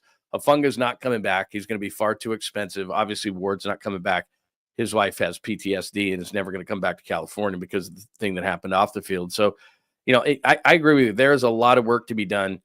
They've got to get general health. They're getting older. I don't think there's any question about it, but I think they're a playoff team with general health just because they have such an easy schedule. And then it's going to come from there. Are you a team that's going to lose in the wild card round? Potentially. But I also know that this team was in the Super Bowl a year ago, absolutely got devastated by injuries, by Ayuk's situation, by Williams' situation. I'm not saying they're up with the Lions because they're not. They're not up with the Lions. They're not up with the Eagles. They're not up with the Packers. But then that next level of team, if Minnesota's going with J.J. McCarthy, I don't think Minnesota's going to be what they were a year ago. If the Rams are talking about getting rid of Matthew Stafford, I don't care how old Stafford is, man. He's a gamer and he wins games at the end. And they've got a great young team. There's no doubt about it. But who's your quarterback? Jimmy Garoppolo? I mean, that's Aaron Rodgers is going to go to the Rams and do something. So, a lot can happen in a year because I think we left Philly for dead a year ago and they made a bunch of shrewd moves. But I'll go to your point, which is 100% accurate. Howie Roseman had been stacking that team forever. And it was just they needed a lot of direction, and they got that direction. So, look, I'm not under the illusion that the 49ers are the team they were when we were automatically putting them in the Super Bowl. But I also think that if their direction is they think they can still go for it, I think that's okay. They're not in a rebuild. They're not a middle-of-the-pack team, especially with this schedule. They don't play anybody next year, and that could No, it's them. an easy schedule. It's an easy schedule for sure. But they didn't beat anybody this year. And the best team they beat all year were the Buccaneers, who rolled in with no Chris Godwin and no Mike Evans, and the Niners beat that Buccaneers team at home. That was the best win of the year. The rest of the year they didn't really beat anybody. They beat Dallas, they beat New England. I mean, they beat some real dog meat teams, but I mean they got worked in their division. They got worked badly by the Cardinals, Rams, and like you said, if we're sitting here, you and I, and it's opening week, and we're previewing whoever they're playing in week number 1, and they haven't greatly addressed both lines, then I would agree with you because from a skill position standpoint, if they're healthy, they should be fine offensively. Defensively, there are definitely some holes, especially on the inside of the interior. But if they did get Garrett, he would take a lot of that away just because of the pressure he's going to get, and you're going to get singled inside. But look, if you and I are sitting here pre-week 1 doing the preview of week 1, and we're still talking about, Jake Brendel as the center and Malik Collins inside and guys like that who need to have big years, then they're sunk. There's just no question about it because they have guys. But this isn't what Philly did to Kansas City in the Super Bowl is not something new. They just low-hanging fruit for the national media becomes quarterbacks, running backs, and wide receivers. And they don't talk about the offensive and defensive lines until somebody gets smoked like Patrick Mahomes did. And then it was all day long on the talking head shows for ESPN. It was about how bad Mahomes is. It's hard, as Brock Purdy knows, to throw the ball from your back. And that's what he did the whole time. So, look, Mahomes had a bad game. He has 7 touchdowns and 7 interceptions in his Super Bowl life. The Niners had him looking the same way in Super Bowl 54. They had him looking the same way last year in Super Bowl 59 until that ball went off Ray McLeod's foot. I was waiting for that momentum-changing play yesterday. Like, where's the screw-up? The Philly never had it. And the Niners could have won that Super Bowl had that ball not gone off his foot, but then all the momentum changed. But they never got on Mahomes like the Eagles did yesterday. They never got on Mahomes like Tampa Bay did a few years ago with that line. It's all about, when they went to Super Bowl 54, it was all about the line. The defensive line for the Niners has to go back to being the most the most dominant unit of their team. And until it does that, you're right. They're not going to go anywhere. And Myles Garrett could help put them there for sure. It's just a matter of, once again, I mean, when you're trading first round draft choices that are supposed to be on your team for a decade, but you're trading them for guys who are in their 8th year in the NFL or have already played 8 years, going to their 9th year in the NFL, you're really shortchanging your roster of a lot of years. And it's like, and you're investing a lot in an older player. And if he comes through and is awesome, maybe you get to the top. Heck, the Rams did, right? They did this with Ramsey and Von Miller and Stafford. They were striking out in the draft. Look at the Rams draft picks, and then Les Snead's like, screw this. We're just going to trade these guys for veterans, and it's very safe, but it's also very limiting. And then the Rams had to say goodbye to some of those guys. They did win the Super Bowl, though. And if the Niners win the Super Bowl, all will be forgotten. But if they don't win the Super Bowl, man, you're really shortchanging yourself. Okay, couple last thoughts. One, there was some talk today also about Josh DeBow said that Jed York says, I know we want Brock here for a long, long time, and I believe we will make that work. There was a report right around the Super Bowl, maybe a couple days ago, saying that the 49ers were likely to get the Purdy deal done maybe really early, maybe around the time of free agency. I kind of look at that as kind of the unofficial deadline. I mean, if you want to sign a free agent, and they have a lot of money earmarked of cap room for Brock, but I think they also have saved enough where they could be players in the free agent market for somebody, maybe more along the lines of what Green Bay did last year, where you don't get a bunch of guys, but you get 2 pretty good players. They got Xavier McKinney and Josh Jacobs and called it a year. Well, I could see the Niners doing something kind of similar. You sign Brock, and maybe you sign a couple of free agents. Maybe you get DJ Reed and who knows, somebody, Chris Dahlman's kid, Drew Dahlman, and you call it an off season. But what do you think? I mean, I personally think that the deadline's got to be like the beginning of the beginning of the NFL new year. I mean, get it done by March 1st, because otherwise, how do you realistically go sign anybody if you have a massive quarterback contract that's still, yet to be negotiated? I'd love to see them, get the Brock deal done, not in camp, not in mini camp, but in April or preferably March before free agency. What do you think? I think it's going to be tough only because of the agent. The agent's going to want to see what the lay of the land is going to be, and there's no other big contracts. That's the one thing that gives Brock a big advantage, is that it's all out on the table, and then it becomes about how much is guaranteed and all the fluff and all these kind of different things. So there's going to be that, but in terms of like the guaranteed money, the AAV, all the different things that he needs, all those young quarterbacks that are comparable to him, they've already been signed. Jalen Hurts has been signed. Love has been signed. Tua has been signed. Trevor Lawrence has been signed. So all these guys that are his peers in his age group, they've all been signed. The number's really not that different. But it was the same thing that happened with Brandon Ayuk. Brandon Ayuk was the last one. We all knew what the number was going to be. He wanted 30. And we were all just sitting around going, remember all those receivers who signed last year? Just boom, boom, boom, boom, boom, one after the other. And Waddle and Smith and A.J. Brown got extended and all these different guys. We knew, Jefferson. We knew he wasn't in the Jefferson camp. C.D. Lamb gets signed. Like, we're sitting around last year going, we know the number. Sign the damn guy. And so they're going back and forth. So it seemed easy, but they never got him in. It's the same thing here. What the number is pretty simple. The AAV is around 55. It's probably going to be that. Maybe it's going to be a touch higher because he's the latest, but it's going to be in that range. We saw the guarantees that all those guys that I just mentioned got. It's really not a difficult thing.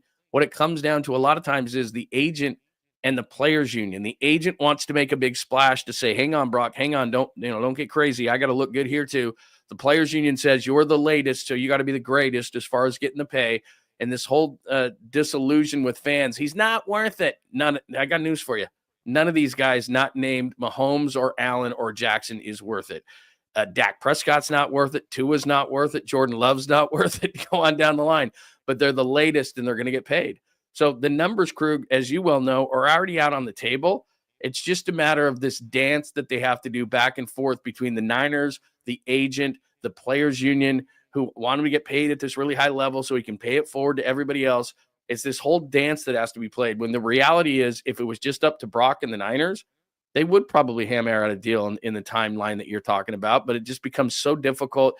And then, okay, we agreed on the AAV, we agreed on this number, but we can't agree on that number. And everybody thinks Brock is this nice guy. It doesn't matter what Brock is. It matters what the agent is.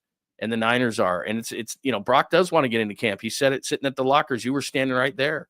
But there's a lot of dance to be done. So I think it's really hard. I would be excited if it was done by like June 1st, because I don't think it's going to get done that fast. I think it should. But like, remember Tua last year? It was late and he kept coming in and he would go to OTAs and they'd ask him about the deal and he was getting frustrated. And we know what the number's going to be, man. It really shouldn't be that hard, but it's going to be for some weird reason, because it always is. The Super Bowl has a tendency. I mean, it's not just another game. It's a defining game. It's a defining game in a lot of ways, right? If you never have won it, that's a stain on you. Ask Dan Marino how he feels about the Super Bowl.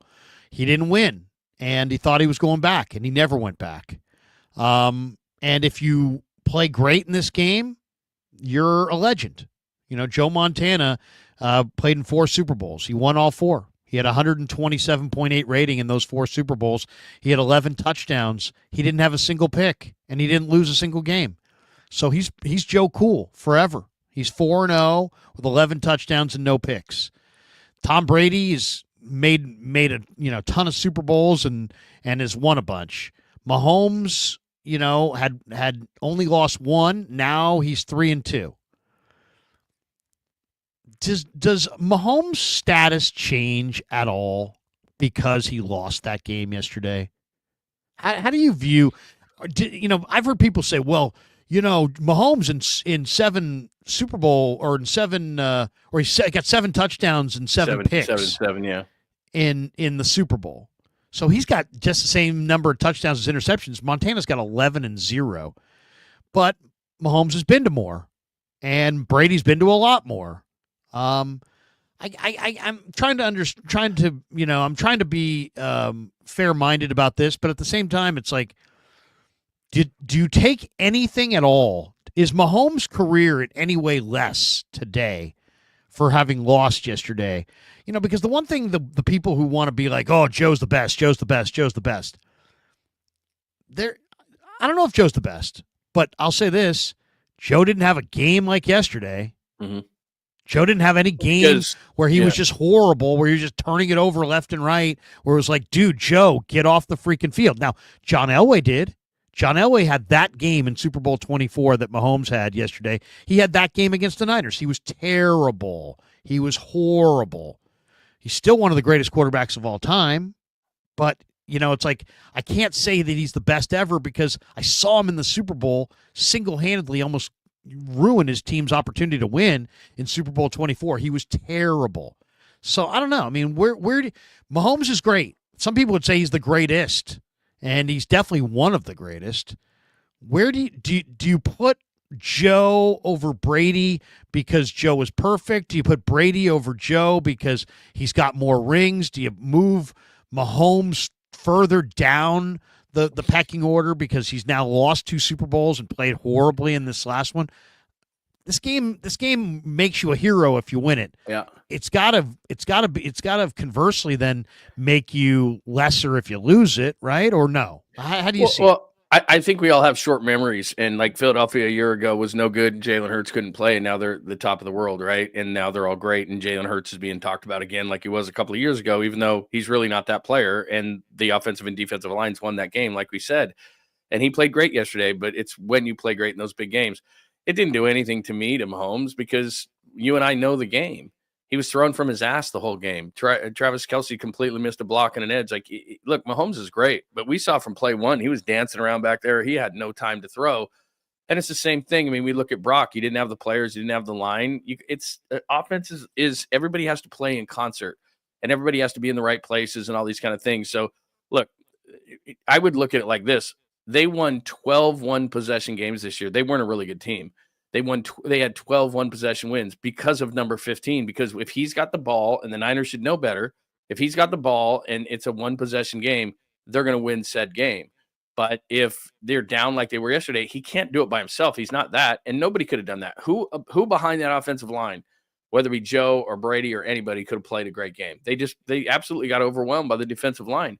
I love Joe, but Joe never got hit like that in the Super Bowl. He did against the Giants by Leonard Marshall and that crew and Jim Burt, but he never got hit like that in the Super Bowl because the Niners were too damn good and Walsh was too damn good and they had too many offensive weapons. I mean, how many Hall of Famers did Joe have around him? And I'm going to add Roger Craig because he should have been. I mean, between him and Jerry and John Taylor's not a Hall of Famer, but he's damn good. And Brent Jones is a Hall of Famer. He's damn good.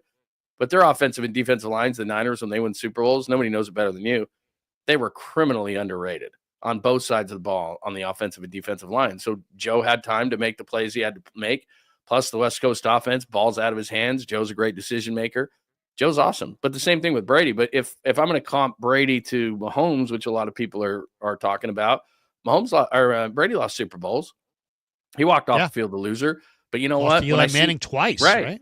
When I see Tom Brady walking around with 7 rings, I don't think about the times that he lost to Eli Manning. I think it's difficult to get there and to win, and it doesn't lessen anything to me for Mahomes. And the talking head guys on ESPN that were talking all about it and how bad Mahomes is don't understand how the game is played, because it's a complete team game. And the offensive line of the Eagles dominated it and allowed Jalen Hurts to look like a great quarterback, even though he's a good quarterback. But we're overrating it today and putting Jalen Hurts back in the upper echelon of quarterbacks, which he's not. And we're rocketing Patrick Mahomes back down to earth. And I think it's laughable, because I knew last year, you and I both, when the Niners kicked that field goal in overtime, that Mahomes was taking him down the field for a touchdown. There was not a doubt in my mind. It's just when they were like, for example, they were going to put Eli Manning into the Hall of Fame and I was going to vomit. Like, they were talking all about it. Right. And I'm like, did I ever think to myself when my team played the New York Giants that I was scared as hell of Eli Manning? Because I don't know what his numbers are and I really don't care. But I never was afraid of Eli Manning. That's what it is. If Joe was on the other team and there was 2 minutes on the clock, that's the mark of a great quarterback. I'd be scared as hell if Joe had the ball with 2 minutes and Brady had the ball with 2 minutes and Mahomes had the ball with 2 minutes, down a score or 4 points. If your team's up 4 and there's 2 minutes on the clock, the measure of not anything else, not what Nick Wright says, and not what Screamin' A says, and not what Orlovsky says, or any of these jackasses, Ryan Clark, there's 2 minutes left and your team is up 4. Who would you not want to have as the other team's quarterback? That's what you got to ask yourself. In today's game, it's Mahomes. Before, it was either Brady or Montana. There's 3 guys in the history to me. Rodgers is up there, but he's kind of tarnishing his legacy a little bit. But in the history of the game, there's 3 guys. And I don't know who the greatest is, and I don't know who deserves to be on the Mount Rushmore. I just know those 3 guys with 2 minutes left and my team up 4, I'm scared as hell because I ain't winning. I'm not winning. Do you think Brock Purdy gets a ring?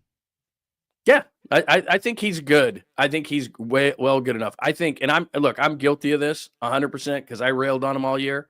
That throw down the sideline against the Rams against double coverage that they had to have that game or they were out of it. And they weren't a playoff team this year. They didn't deserve it. They had the injuries, the weirdness. But Brock Purdy said something after the game, and you were sitting right there dead center in that press conference, where he said, I didn't even see it. He said, there were so many bodies around, I didn't even see it. And I'm like, well, then why the hell are you throwing it? Because you hit it right on the head. Are you talking about the ball that overthrew JJ in the Ram game? He was bracketed. You can't throw that ball. So I look at Jalen Hurts this year, and they're vastly different in the style that they play. But Jalen Hurts had it perfect. He had Saquon Barkley, who was Christian McCaffrey the year before. He had great receivers. He had a great offensive line. He had it perfectly. If you had to have a script for how the Eagles would have it with Jalen Hurts, that was it. And when the Lions were rolling, what Goff had, Goff's not a great quarterback, but Goff had Gibbs, and he had thunder and lightning in the backfield, a big offensive line, Jamison Williams coming into his own, Amon-Ra St. Brown, Laporta at tight end. And he's playing every one of his games inside. I mean, those guys can look like all world beaters, and they're great. And I put Brock in that same category. He's with Hurts. He's with Jared Goff. He's with those kind of quarterbacks because when they have everything right and going for them, they can look all world. The difference between Mahomes is Yeah, he looked terrible yesterday. There's no question. And he played a bad game. And that's what the quarterbacks get paid for, because they take the bullets. You played a bad game. Hey, Patrick Mahomes, what did you think? He's not going to rail his offensive line. He's not going to say that his defense sucked. He's not going to say all these things that were the actuality. You're the quarterback. You take the bullets.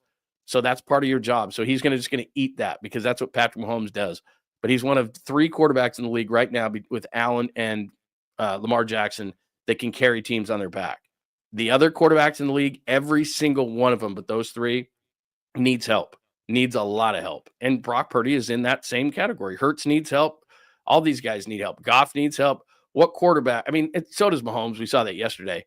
But there's only 2 or 3 elite quarterbacks right now, and the rest are just guys. So that means if the Niners put enough people around Brock, he can win a ring. Hell, he could have won a ring last year if the defense would have come up with a stop, or Kyle would have been more aggressive in his play calling.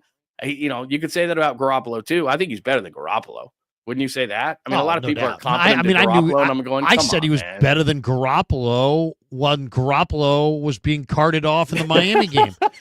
I said the 49ers just got a whole lot better at quarterback, and there were people in the first row who turned around in the press box and shot me just the angriest glare. It's like, dude, is he your freaking son? Why are you glaring at me? Because I told you that the backup's better than this guy? I mean, it was, I mean, there's, Garoppolo's thick, man. When I say thick, I'm talking about he's not the smartest guy. By the way, somebody bounced in with Burrow too. Burrow's really good. Joe Burrow is really good. I'm not saying he's not. He's really, really good. But you get my drift, that there's a number. Okay, you might want to put Burrow in there too. He had a hell of a season for a team that tried to get back into the playoff picture. Burrow's really good. But the majority of the quarterbacks in this league are guys that they need help around them. When the Rams early in the season were banged up. Yeah, when the Rams were banged up early in the season, Stafford couldn't do it on his own. All of a sudden, Puka comes back and Kupp comes back and the O-line comes back. And guess what? Matthew Stafford looks good. I mean, that's just for 99% of the quarterbacks in the league. That's the deal. You start taking offensive linemen away and skill guys away and all that, and then everybody's going, well, that guy sucks. Well, yeah, Brock sucks because he tried to do too much this year. And the one thing he's not supposed to do, Brock, stick to the script, don't turn the ball over. And what he tried to do was, my defense sucks, my special teams suck worse, and I don't have any skill players. I got to try to win this thing myself. That's not what Brock Purdy can do. Well, I mean, think about it logically, too. I mean, he didn't have Ayuk, his best deep threat all year, and yet his yards per attempt went up this year. Well, why is that? Why did his yards per attempt go up if he didn't have his deep threat and he should have been checking it down? Well, one, he didn't have CMC, so that's a big part of it. Yeah. He took too many chances. He drove the ball down the field too much. He was too aggressive, and he turned it over. Why did he turn it over? He turned it over because he tried to make too many plays because his whole arsenal was diminished. Okay, 2 last thoughts and we'll get out of here. Do you have I know it's early in the draft process. It's only February. We haven't even seen the combine. Doesn't matter, man. Let's go. Is there any, if I said to you, it doesn't have to be like, Walter Nolan. It doesn't have to be somebody that you're going to pick in the first round. It just be, if I just said, give me 2 or 3 names of guys. Don't have to be in the first round. Doesn't have to be in any round. Doesn't have to be a certain position. It could be any position. But if I said, give me 2 or 3 names of guys that you would absolutely want to see the Niners get in this draft, anybody come to mind?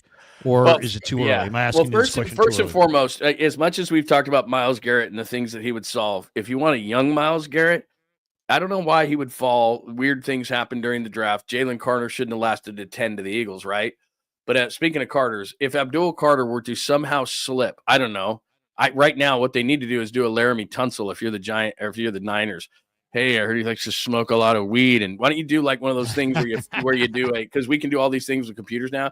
Put that big mask that they had on Laramie Tunsil on Abdul Carter and make him slide and pick him at 11.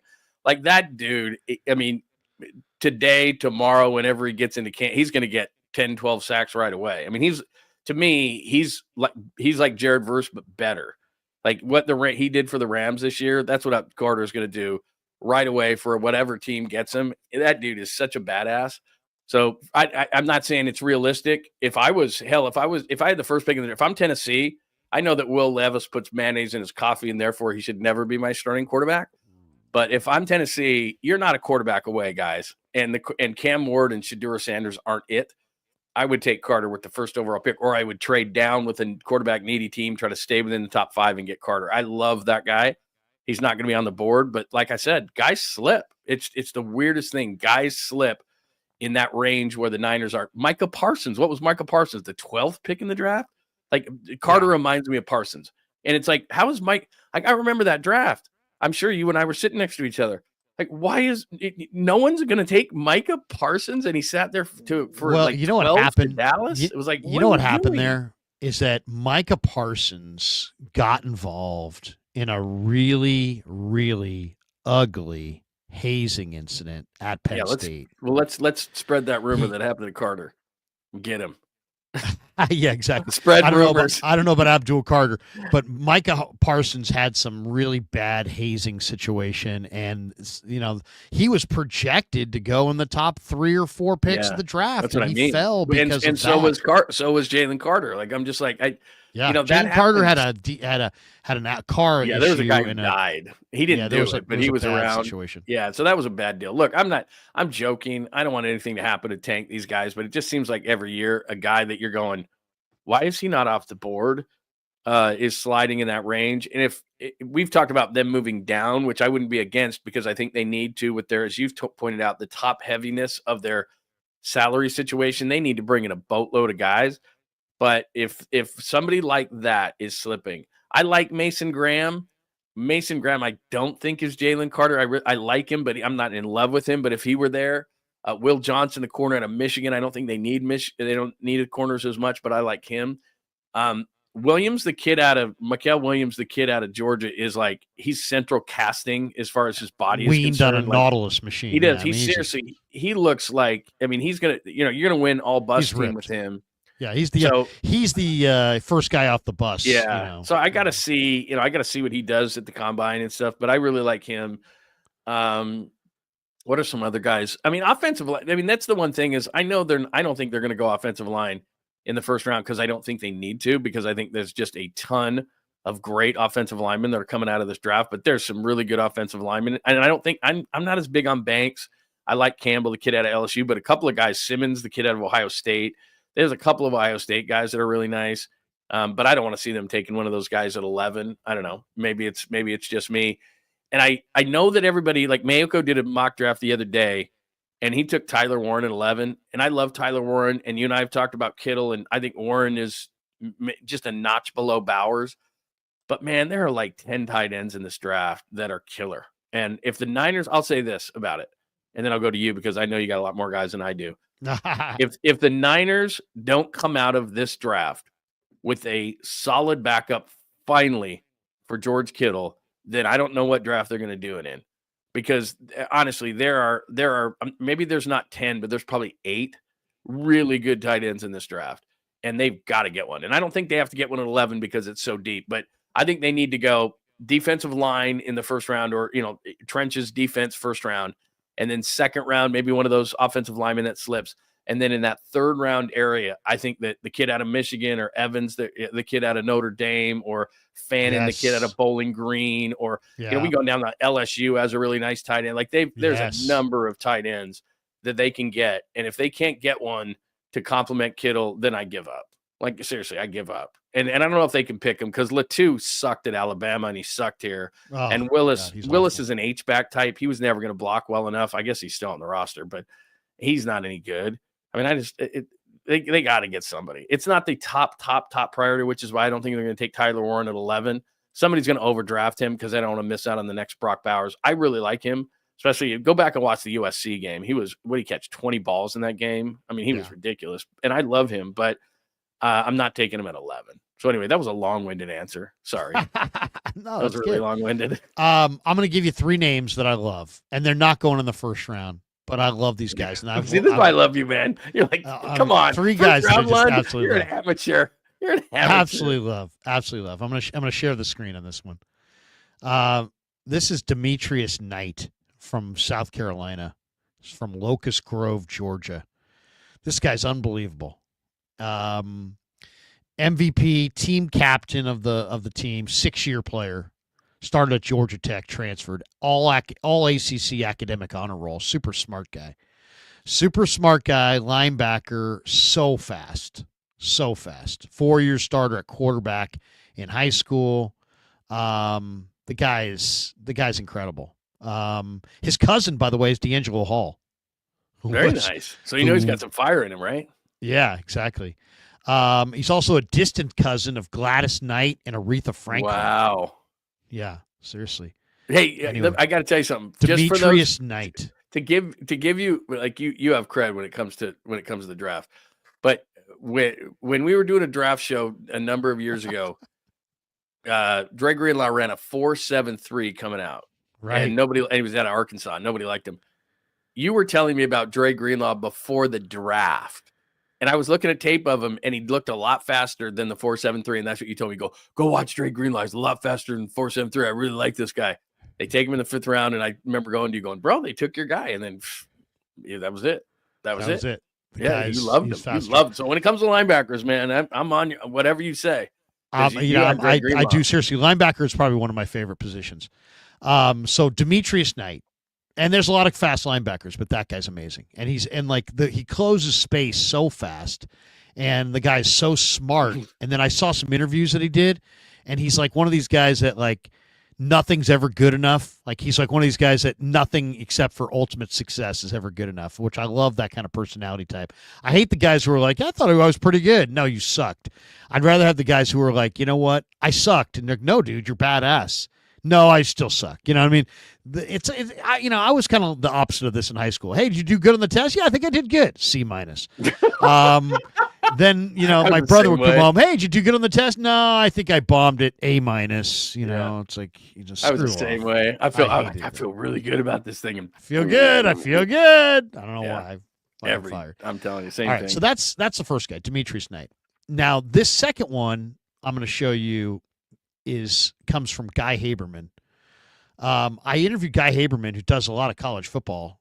And I said, Guy, this was like months ago. I said, Guy, give me a guy that you really saw this year that you love. And he didn't even hesitate. He just said, this guy, Oluwafemi Oladejo. Wow, look at you. Have you been practicing that one? Yeah, I have. I have been practicing. Very that. nice. I've been practicing. Oluwafemi Oladejo. Papa would hate that if they draft that guy. Papa and Tim Ryan are going to hate that. Oh, no, they're going to have to find a nickname for him. Ted Robinson, Michael Hamanawananui. Remember that guy from Arizona?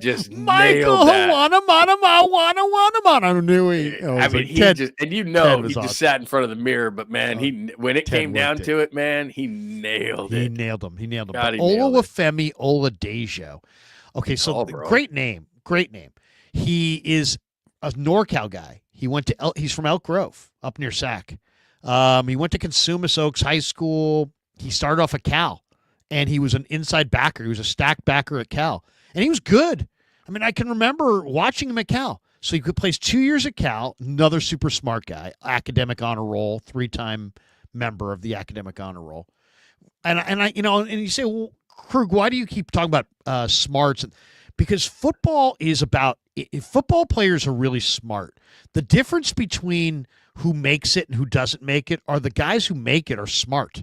Why? Because you play a different game plan every week. You've got to know. It's like taking a class. It's like learning a foreign language. You have to keep up. If you're just a freaking moron, you're cooked. You won't be able to make it. Dumb guys don't last. I mean, dumb guys don't. You got to be smart. Johnny knows it, but I don't know if you guys all know this. These guys show up. These guys show up with a laptop and a briefcase. This is not North Dallas 40. Okay, these guys show up with a laptop and a briefcase and sometimes a tie. And I mean, these guys are the football players are not. Yeah, they're big and rough and tough, but they're smart. The smartest guys make it. Anyway, Oladejo was a stack backer. They moved him just this year. He went 2 years as an inside backer at Cal. He transfers to UCLA. He's 1 year as a stack backer at UCLA. They put him at defensive end this year, John. He totally dominated. And he's no longer 250. He's probably more like 260.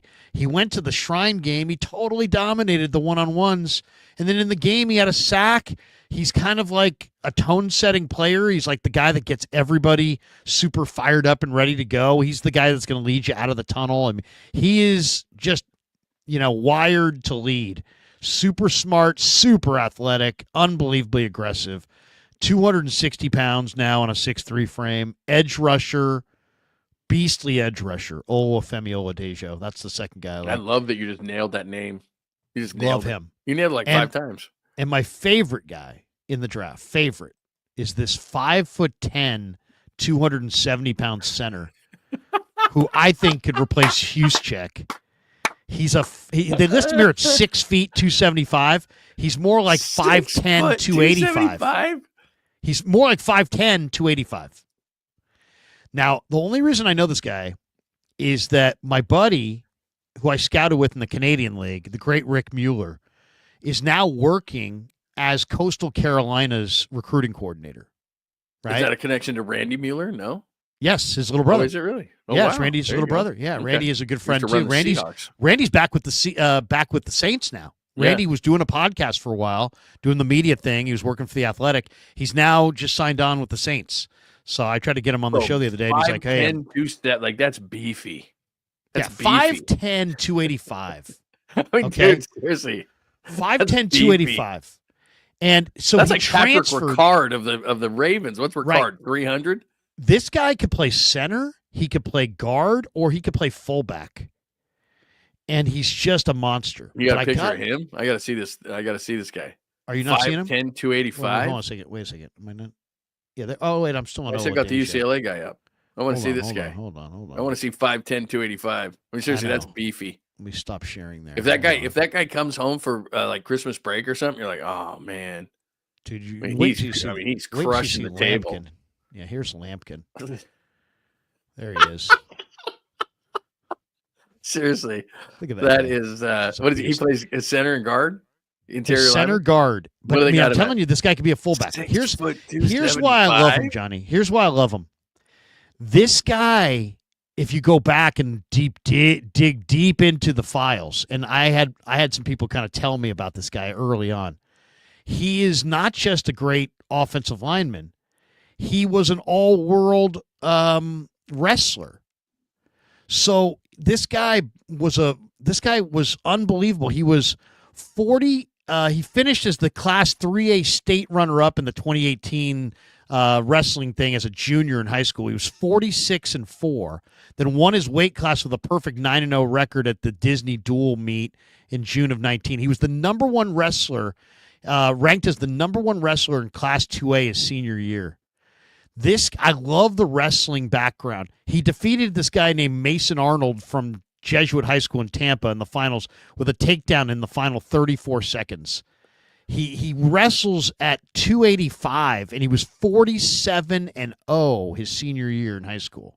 47-0. They better get they have the best food down at the Niners. They got this whole thing, and everybody's on certain diets and everything like that. It's amazing. They're gonna this guy's just be like beef him up and play fullback. Okay, man, we're gonna beef up the offensive line, the center and the guard, like we talked about. But then we're gonna put this dude in front of McCaffrey. No more pretty boy 44. No more a couple of catches. Maybe this, that, the other. Hybrid fullback thing. This is just like crushing helmets kind of a guy, right? I mean, this is like no, but I got to show you. Helmets. I got to show you the one-on-one that this kid did in Mobile, because he was a monster in Mobile. Okay, and he's got this one where he throws this guy down, slams him down, and then stood over him, and then came back and shook his hand. And I want to see if I can find the part where he shook his hand, because the guy was incredible. Willie Lampkin is his name. Wait. They keep editing it out. Here it is. I'm going to show you this. This is a guy from PFF who I follow. Okay, I'm going to show you this. Look at this little breakdown on this guy from PFF. Okay, here it is. Hold on. Let's see. Wait. And Willie Lampkin. Here we go. We got to talk about the biggest underdog here at the Reese's Senior Bowl, and that is North Carolina interior offensive lineman Willie Lampkin. Now, he was a dominant player for the Tar Heels this past season. He is the highest graded power 4 guard, highest pass blocking grade, and the second highest run blocking grade in the power 4. But he's 5'10", 270 pounds. He's 3 inches shorter than any offensive lineman that we've seen, and he's the second lightest offensive lineman ever. He did not let those measurables keep him from dominating here, though, at the Senior Bowl, holding up against some of the best D tackles in the draft, like Deion Walker and Walter Nolan. Walker in particular, 9 inches taller, 70 pounds heavier than Willie Lampkin. Lampkin is backing up the PFF grades here at the Senior Bowl, and he's showing that even though he's a massive outlier with his size, he still deserves a place on this field. We got to talk about the biggest underdog. Dude, that's so incredible. Senior Bowl, and that. That's so incredible because Deion Walker, for those who don't know, he didn't have a great year this year, but there were people talking about Deion Walker, the guy that he was just shown manhandling, the kid out of Kentucky, and like you said, he's like 6'6", 345, and before this past year, people were talking about him as maybe like a first-round pick, top 20 pick out of Kentucky.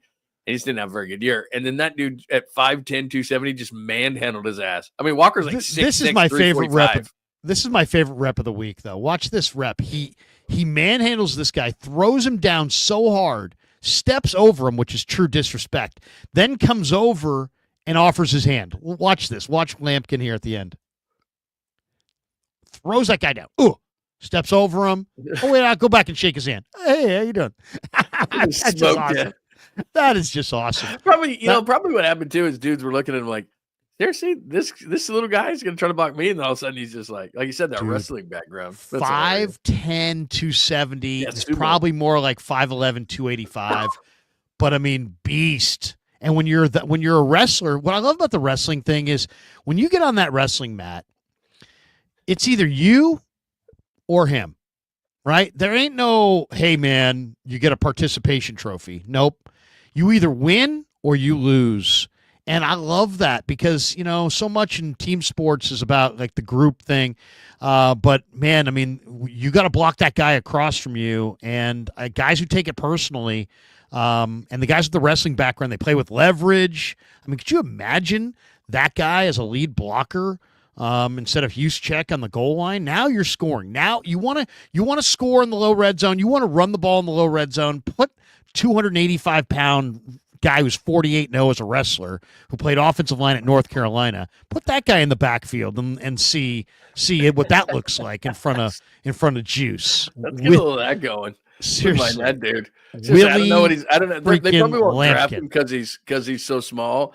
But, man, somebody, I think you hit it right in the head. He needs to be the Patrick Ricard. He needs to be like a fullback. Yes. At 5'10", 275 and just smoking people like that. That'd be sweet. I'm telling you, and Howie Roseman, who last year, if I had said to you last year, hey, should the Niners go sign Mekhi Becton? You would have said, no, that guy's a bum. That guy, you talk about that offensive tackle for the Jets who's like way overweight and sucks? Yeah. Well, guess what? Howie Roseman looked at him and said, yeah, he's not a tackle, but if we just put him at guard next to Lane Johnson, we might really have something. They did. They won the Super Bowl. I'm just saying, sometimes you got to think outside the box. The good scouts will think outside the box. By the way, just real quick, because I was just we were just talking about this, how the Eagles were built. I was looking at this. I had tweeted this out. So, dude, this is the last 4 drafts for Howie Roseman. Quinyon Mitchell, Cooper DeJean, Jalen Carter, Nolan Smith, Jordan Davis, Cam Jurgens, Nakobe Dean, Devontae Smith, Landon Dickerson, Milton Williams. He hit in the trenches 6 times in the last 4 drafts. And I mean, look, and that's beyond like Mitchell and DeJean because they needed him. But we're talking about Carter, Nolan Smith, Jordan Davis, Cam Jurgens, Landon Dickerson, Milton Williams. All those guys in the Super Bowl dominated on both sides of the ball. Some of the offensive line, some of the defensive line. Without those guys, they don't win. I mean, like you said, look, I'd love to go out and get Myles Garrett, but they've got to go out and they got to do stuff. And then they signed Barkley and Bond in free agency, and in 2022 they traded for AJ Brown. I mean, the work that he did, and here's the scary part. Just the Bond pick right there was amazing because he was an all-pro inside linebacker. He was a and he was just a teamer. guy in New Orleans. Yeah, but and that team's young. That's what's scary is, Hurts was drafted in 2020. He's 28 years old. I mean, they got the what they've done on defense with all this youth, and then along the offensive line, and Barkley's not getting paid anything because he's a running back. They've already got Hurts locked up for a long time. This is going to be a good team for a long time, and that's what the Niners have to aspire to. They've got to get to the offensive and defensive lines because Howie Roseman and this organization said, we're going to win in the trenches, and we saw it last night. No doubt. Let's finish with a little Warrior game. Warriors 125-111 winners tonight over the Bucks in Milwaukee. Golden State now a game over 500, 27-26. They're 2-0 with Jimmy Butler, who had 20 points, 9 rebounds, 6 assists, and 4 steals. And only 1 turnover in the game. Golden State led by 2 after 1. They led by 7 at the half. They led by 6 going to the fourth, and they wind up winning 125-111. What did you think of the Jimmy Butler trade, Johnny? And did you see that first game? What do you think of him? Steph says, man, he's exactly the opposite player. I didn't want to see them trade for Jimmy Butler because my thing was Jimmy Butler's problem is not that he doesn't like Miami. His problem is that Miami didn't want to pay him. But the Warriors were smart enough to trade for him, but not trade for him without signing him. So they signed him long term. So they traded for him, and then they essentially took him from unhappy to happy by paying him. I didn't want to see, and I was claiming that I would not be a Warrior fan again, and I would have held to that. If they had traded Jonathan Kuminga for Kevin Durant, I don't want to see the Warriors trade 22-year-old Jonathan Kuminga, who's got a great future, for 36-year-old Kevin Durant, who is a Hall of Famer and awesome, but we've all seen it, been there, done that. So I didn't want to see that trade.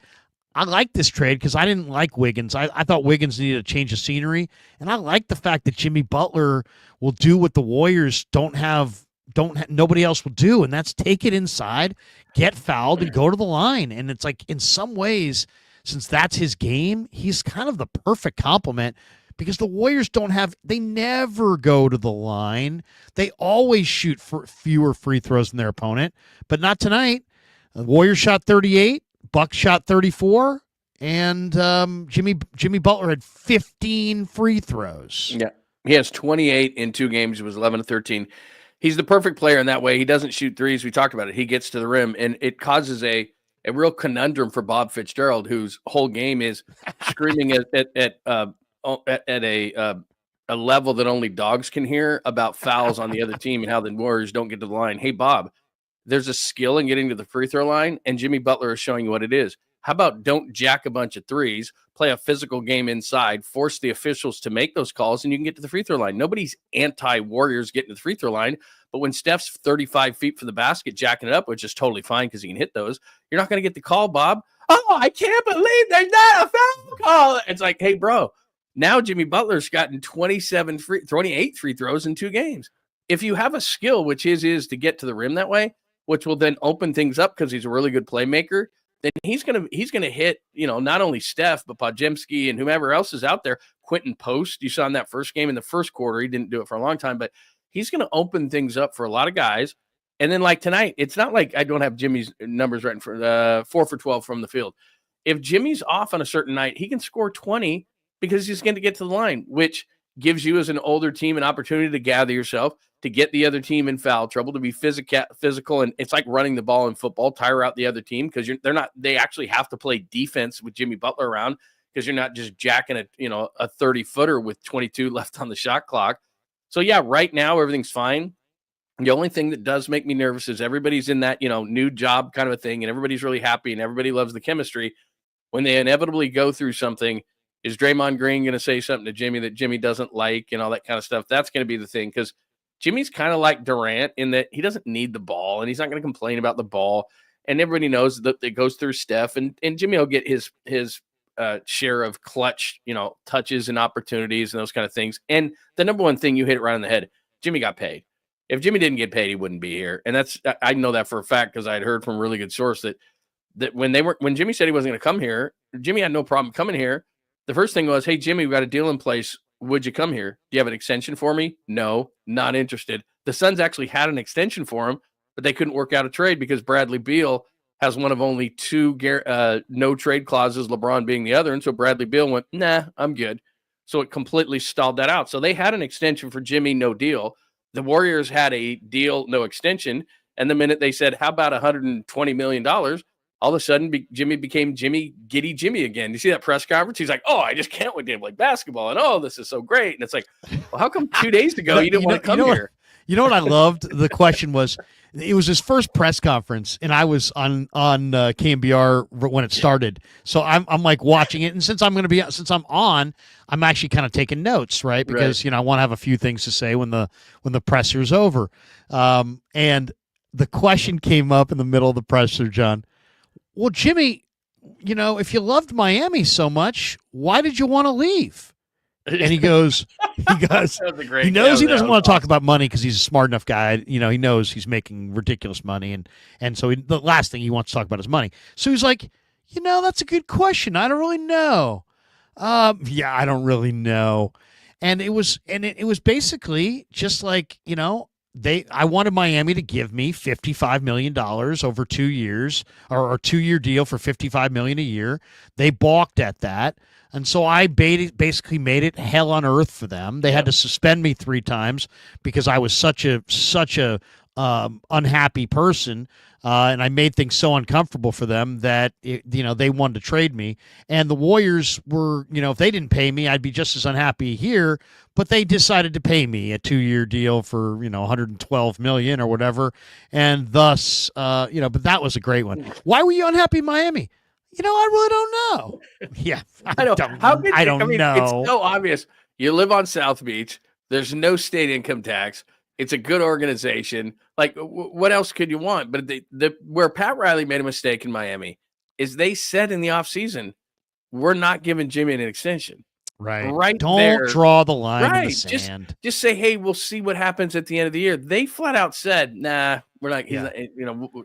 Because Riley wants to be the big dog. Because Riley's used to being the big dog. So I was like, what are you doing? You're both a couple of alphas, and you just disrespected the guy. And that's the only issue I have is, look, Jimmy's going to fit. I don't care how old he is. He's going to play hard. He's going to be playoff Jimmy at some point. All these things are fine. Steph is 100% correct. Steph's got the outside. Jimmy's got the inside. They're going to actually start going to the free throw line again, all these kind of things. But when it comes down to it, and this shouldn't matter, but it does, Krug, you know it as well as anybody, the whole chemistry thing, the whole reason Durant didn't want to come back had nothing to do with basketball. Durant didn't want to come back because he didn't want to be perceived again as this is not his team. This is not his city. It's always going to be Steph's team, always going to be Steph's city. He hated that, felt disrespected by it. He would rather not win a championship on his team, on his fading timeline, where people would think it's all about Durant, than he would come over here and win a championship, which is the dumbest thing. Nobody's going to remember all that crap. All anyone is going to remember, they're not going to remember what you made, how much. They're not going to remember what the team chemistry was like. None of that. How many rings did you win, Kevin, when you get to that level of where you are? That's all that people care about. So Jimmy Butler got paid. He's fine with it. But is there going to be some sort of a chemistry issue when push comes to shove, they lose a few games, Draymond's going to tell him what to do, Jimmy's not going to like it. It's not perceived because, look, Miami was Jimmy's town and team. I mean, football's the thing in Miami. But as far as basketball is concerned, that wasn't Bam Adebayo's team. That was Jimmy's team. And he took all the key shots and he got all the accolades and he got them to the finals from a play-in. Like, is that going to matter to Jimmy in the long run or not? Is he cool with being the Robin to Steph's Batman? Is he cool not having the whole spotlight to him? Is he cool that it's always going to be Steph and Draymond's team because they were here first? Is that all cool to Jimmy? Right now it is because he's in, they're in the honeymoon phase.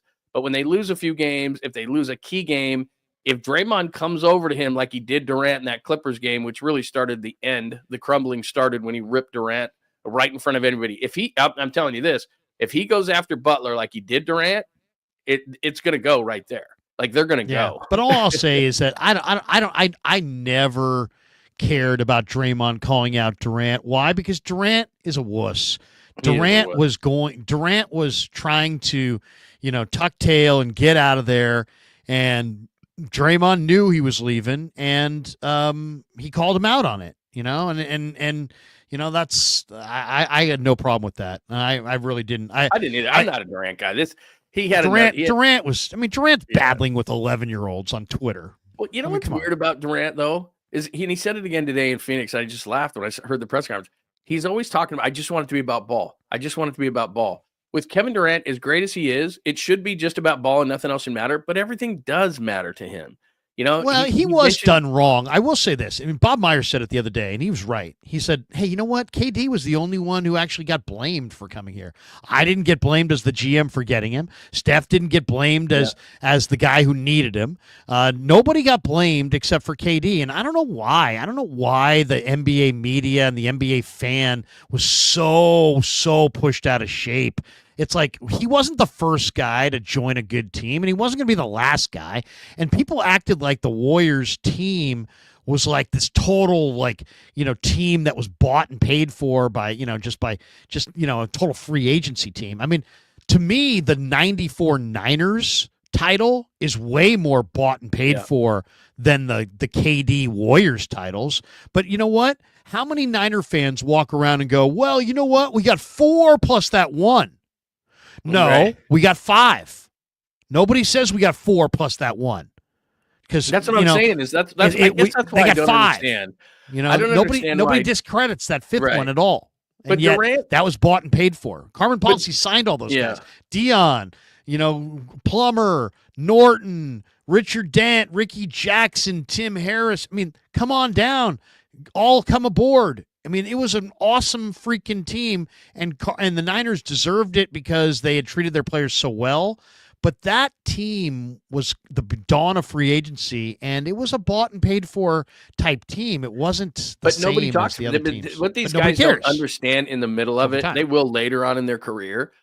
But all this stuff, and only social media has only heightened it with these guys because it gets so in their head, even though they say it doesn't. But like you said, Kevin Durant battling with an egghead avatar that has 4 followers. You know, it's like, bro, come on, man. Right. You should be so far above that. But no one's going to remember. So he felt like, well, I got to go to Brooklyn with my own team, and that fell apart with a couple of knuckleheads like Harden. You'd rather Kyrie. Play with Kyrie Irving than Steph Curry? And then he thinks that he's going to do that with guys like Bradley Beal, who's like Bradley Beal is going downhill, dude, untradeable contract. And like he craves so badly to want to be on his team and to get credit for his team and his championship, his timeline. Dude, if you wanted that, Oklahoma City was your team. It wasn't Westbrook's team. It wasn't Harden's team. It wasn't Serge Ibaka's team. It was your team. And if you just had stayed there, then you would have had all of it. And then after you went to the Warriors, 2 MVPs, 2 finals MVPs, he probably gets a 3rd if he doesn't get hurt against Toronto. If you stay here and you win 5 championships, the only people talking about that you joined the Warriors in the way that you did are the ESPN dumb talking head shows, and no one cares. In the annals of history, it's going to be Kevin Durant had 5 rings. It's never going to say in parentheses in small print, but it was really Steph's team in Steph's town. Like, it's not going to say that. You won 5, period. Right. Like, what are you doing?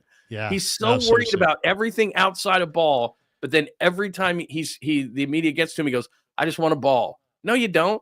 You want to fight nobodies on Twitter, and you want to rip the media here, and you want to. And, you know, and like I said, he was asked point blank in a press conference today about Ramona Shelburne's report not wanting to come. He wouldn't address any of it because he knows damn well that he didn't want to come back here because he didn't want the perception to be that he had to run back to Warriors to try to win a championship. And who cares? Seriously, outside of like a Barkley or a Screaming A or something like who cares? Nobody cares about that, dude. I know. Seriously. And it's hilarious that he can't handle it. All right, let's hit the supers and then we'll bolt for the door. NBA Elias says 12 Philadelphia Super Bowl starters were drafted in the last 4 years. Wow. Well, and that's not only to say that again, AJ Brown in 2022 and Zach Bond off the trash heap. And Saquon Barkley because the Giants are so stupid. I mean, sometimes you're really, really smart. And a lot of the times, too, other teams around the league are just really, really dumb. Like, how did Saquon Barkley get to the Eagles? What are you kidding? Like, seriously, it's ridiculous, man. That whole not inside the NFL, the whole Hard Knocks thing. Yeah, that kills. That makes the Giants look so dumb. Wellington Mara. You know you got cash when your name's Wellington. Who is the center? Has there ever been a poor Wellington? No, never. Who was the guy, Weston Richburg? Remember that when the Niners signed Weston Weston Richburg the third. Richburg the third. I knew he was going to be a terrible center. No, Yeah, no seriously. center Davis, named like Davis Weston Love the Richburg. third. You think Davis Love the third ever missed a meal? Probably never. No, he never did. I'm Davis Love the The third. and I'm a golfer. Like, I know Reminds you me of are, Trading dude. Places. I'm Exactly. Lewis Winthorpe the third. Louis. I don't want my center being named Weston Richburg the third. It's like he was always hurt, that dude. Yeah, you're hurt. Claudaddy Arcades in the house. What's up, Claudaddy? He says the nightcap with Krug and Lund. Love listening to you guys. Two gents of sound Yeah, we're mind gents. talking Bay Area sports from your mouth to God's or GM's ears. First of all, Thank I you, love him. Claudaddy. I love him. I love him. I love him deeply. But it says two gents. Not really. Of sound mind, not so much. But yeah, everything else is right. Claudaddy is sponsoring our trip to spring training, That and is he's got his own outstanding. arcades. Claudaddy Arcades. This is a man who runs his own arcades. And Seriously, we're going to be telling you about his arcades during the month of March because he's sponsoring our trip to spring God, training. arcades And were the best growing up. we're going to man. head down to Arizona and do some golfing, maybe watch some Cactus League, say a prayer that the Giants sign somebody worth watching. It's going to be a good few days. Have you seen everybody going crazy on social media? All the Giants and everybody around the Giants going, baseball season is here. Baseball season is here. It's like, well, enjoy it because this is going to be the best part for the Giants. The whole speculation part, because once the games start, wah, wah, wah. Like this is going to be the best part of the year.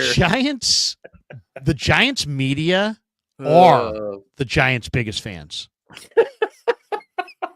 I've never heard a term like that, but yeah, The Giants, there are a the couple people that who come to cover the mind. Giants in the media are their biggest fans. Their Oh, biggest fans. They get mad at and you. they will fight you. They will fight Not you. well or anything, They'll but they will social fight media you, fight though. if you try to criticize their Giants. How dare you? How dare you question? I know a couple that you're speaking of without. I mean, naming it's names. pathetic. Seriously pathetic. I mean, I'm gonna go down there because like you said, it's great content. I love spring. George is there, right? Yeah, George lives there, so it's gonna be really cool. I'm excited. And I love baseball, man. To me, there's nothing better than sitting in the yard and having a beer and having a dog and hanging out, and it's a sunny day and you're in the city. There's just nothing better. Opening day, I love every bit of it. But I don't then, see. then the NL I love West spring starts. training. I love Yeah, I spring do training. too. I do don't too. love have you been? You don't love the by the actual way, season. no, I don't. No, because the it's gonna be- season, then the Dodgers are 27 games up, Right, exactly. and we're mathematically eliminated on the 4th of July, and I saw a but, meme today. but I love cactus. I love cactus. I'm the king of cactus. Oh, I got to tell you, like in 2016, I took George to 10 games in 5 days. So we went to spring training in Arizona, and we went to a day game, night game, day game, night game. We did it all the whole time. And the Giants were so nice to us. Buster Posey, he was this floppy-headed 12-year-old kid, and we're in the, we had passes, and I'm just kind of standing there looking around. And Buster Posey, of course, looks right by me and gives me a dirty look. Grabs my son by the hand. At the time, he's 12. Goes, "Who do you want to meet?" And Buster walks him to Crawford, to Belt, just to it was the That's coolest so thing. cool. I'm standing there. Buster's cool. and it's not time to start ripping Buster, man. This is, by the way, double agent Farhan, who just went to the Dodgers today. I knew it. He's a double agent. The Dodgers gave him the 1 year in 21, and then what he did was he ruined the franchise for the next 10 years. And they're bringing him back with champagne today. Good job, Farhan. Good job. Double agent Farhan goes back to the Dodgers. But you're right. Spring training is so cool. Players are laid back. Like if anybody's watching, that's like, should I go down? Should I take my kid? Everybody's laid back. They come out of the game after 3 innings. They're signing autographs for kids. You never get that in the regular season. The prices are getting up there now, so it's not cheap like it used to be. But going to Scottsdale Stadium and then going all around all the stadiums, doing like day-night doubleheaders and stuff like that with your kid or something, nothing better. To me, my better. favorite place in Arizona right now is this Salt River Yeah. Fields in Talking Stick or whatever Very the cool. hell it is. The outfield berm is just massive. and you just get a couple tall boys and you sit out there on the grass and you sit there and watch some spring training ball. I'm going to do that. We'll play a round of golf on Monday. Plus, it's really not too hot excited. now, so you can go out and golf in the middle of the day. It's going to be awesome. It's going to be awesome. I'm It super is. fired up. I got locked into Scottsdale Stadium one time. I was doing the PM drive show with Tom, and the Giants were on the road, right? So all of our equipment was back at Scottsdale Stadium. So I watched about half the game, and I ripped back to Scottsdale Stadium. I do the show with Tom. And they didn't know I was in there apparently. And so, we go 3 to 7. I'm supposed to meet my mom for dinner, like across the street. So I go to all the gates, they're all locked. And I'm trying to call security and nobody, I don't know how to get out of the stadium. I'm walking in there. So I had to throw my bag. Like I got a garbage can, put it up against one of those fences, but it's like a wrought iron fence and it's got like the points on the top. Right. So I throw my bag over, which has got my computer and everything. And then I try to jump over the thing after about an hour of trying to get out of the stadium. I catch a really nice shirt on the fence. It rips all the way down, and I have to meet my mom at like the steakhouse, this really nice place. And then the next day, because I was making jokes on the air about it, how about anybody could steal the beer in there, and it's I could just jump over, jump back, and security was pissed. So the next day, they come to me and they go, "We really would appreciate it if you didn't on the air talk about how you could steal all the beer out of Scottsdale Stadium." And I go, "Well, I would really appreciate it if you would tell me how to get out of the freaking stadium."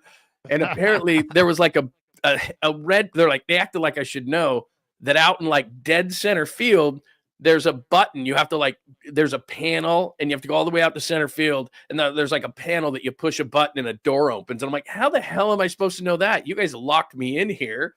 So anyway, That's amazing. I got locked in Scottsdale Stadium one year. One of the best days I ever had was in Ho-Ho-Cam Park.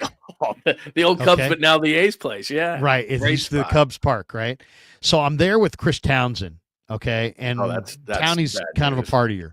And it was a Sunday, and we're doing the pregame show. And then we're going to we got like a 4:00 flight out of Sky Harbor right there, right? Back to the Bay Area. So the game's going on. So Townie and I, we do our pregame show. It's like 9 or it's probably 10 o'clock in the morning.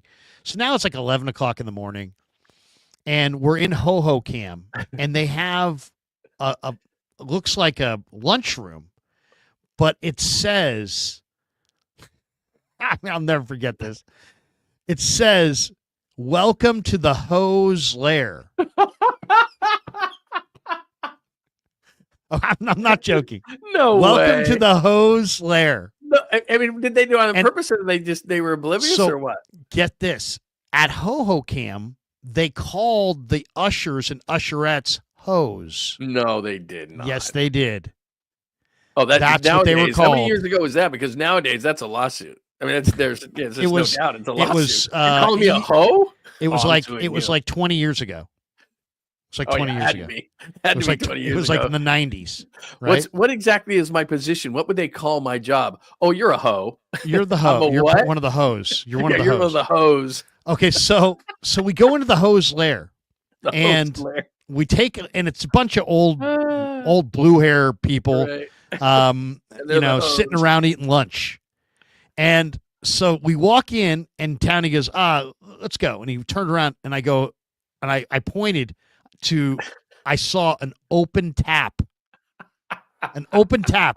I pointed to the tap. No and I'm way. like, Townie, look. And he's like, no shit. Look at that. That's totally him too. Okay. So we sit down, we walk over to the tap, and the woman's like, "Welcome to the Ho's Lair," and this and that. We're with the Giants broadcast team and this and that. And she's like, "Well, you're more than welcome to have lunch here." And then Townsend's like, "What about this? And the beer?" And she's like, "Yes, have as many as you like." No way. Yeah. So now they take our order. We order like a burger or something. And he's like, "Dude, we just found an open tap that's free." So the two of us just start pounding drinks. We're drinking beer all day. We never left the Ho's Lair, didn't go to the baseball game, and missed our flight back to San Francisco. All because of the Ho's Lair. We had to reschedule the flight. I had to tell Agnew. He's like, "Hey, Kruger, what the fuck? Oh yeah. What the hell? What the hell's going on here? how come you and Townsend missed your flight?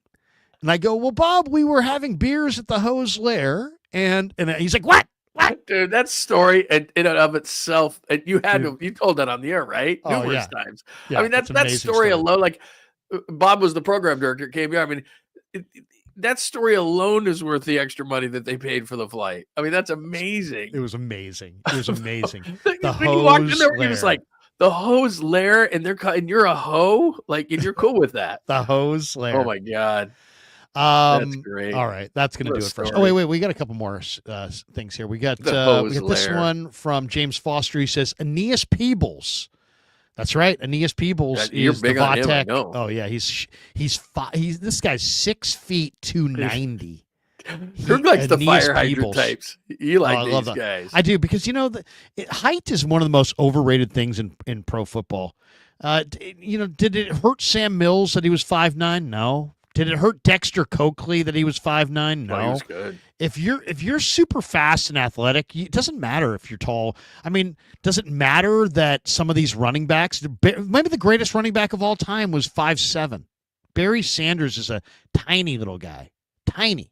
He's probably the best running back I've ever lived. I mean, it's just height is the athleticism is so important now that the height really doesn't matter. James Foster says, breaking 49ers have way more holes than we realize. Defensive tackle, edge, free safety, linebacker, wide receiver, tight end too. Yeah, there's no question, James. They have a lot more needs than I think most people think. All right, that is going to do it for us. Thanks to Pig and a Pickle for being the title sponsor of the Krug Show. Thanks to Sharp Corner Sports Cards and Collectibles. Thanks to Better for sponsoring this live stream. Johnny, what do you got cooking the rest of the week? I know, and everybody, if you're over here, we got, almost 2,400 people watching this right now. If you're over here and you've yet to hit like and subscribe over at John's channel, Johnny, tell them it's basically John Lund Unleashed. John Lund Unleashed. It's on YouTube, and like you, we go live all the time, 8 in the morning, 8 to 10 Pacific is normally, but we do all sorts of stories of the day. Best thing to do is just go to johnlundunleashed.com. I have blogs there, all the archives of all the shows. So make sure you check it out. But yeah, I'm on YouTube just like you, John Lund Unleashed. Thanks, Krug. I appreciate it, man. We got this one from Todd Case. Says, I super chatted Krug $200 and $100 once. What are you drinking? He's like, wait a second. What night says he gave up on me? Gave up on Kruger after a decade loving him on KMBR, and a Dodger fan got on and Kruger backed him. I must have been really bitter. I know is that when you were coaching my kid when he was a 9-year-old on the Dodgers, all those other coaches wore Dodgers hats and you wouldn't. I remember that. They're like, here, Krug, this is the team. They're the Dodgers. You unfortunately got stuck with the Dodgers. You would not put that hat on. Because I was waiting too, because I'm like, I'm going to take a picture and I'm going to blackmail him. You never did. You never put the Dodger hat on. That team, that Dodger team. I mean, it was an amazing team, and it was a team where we had a bunch of guys who could run, and I just said, hey, look, I remember telling the kids, I said, hey, look, so much so that everybody got mad at you. Yes, I almost got in a fight with a third base coach on another team who was like, kept running, guys. I'm like, dude, we're going to steal. He goes, well, when are you going to stop stealing? I go, when the game's over. Exactly. When the game's over, then we'll stop stealing.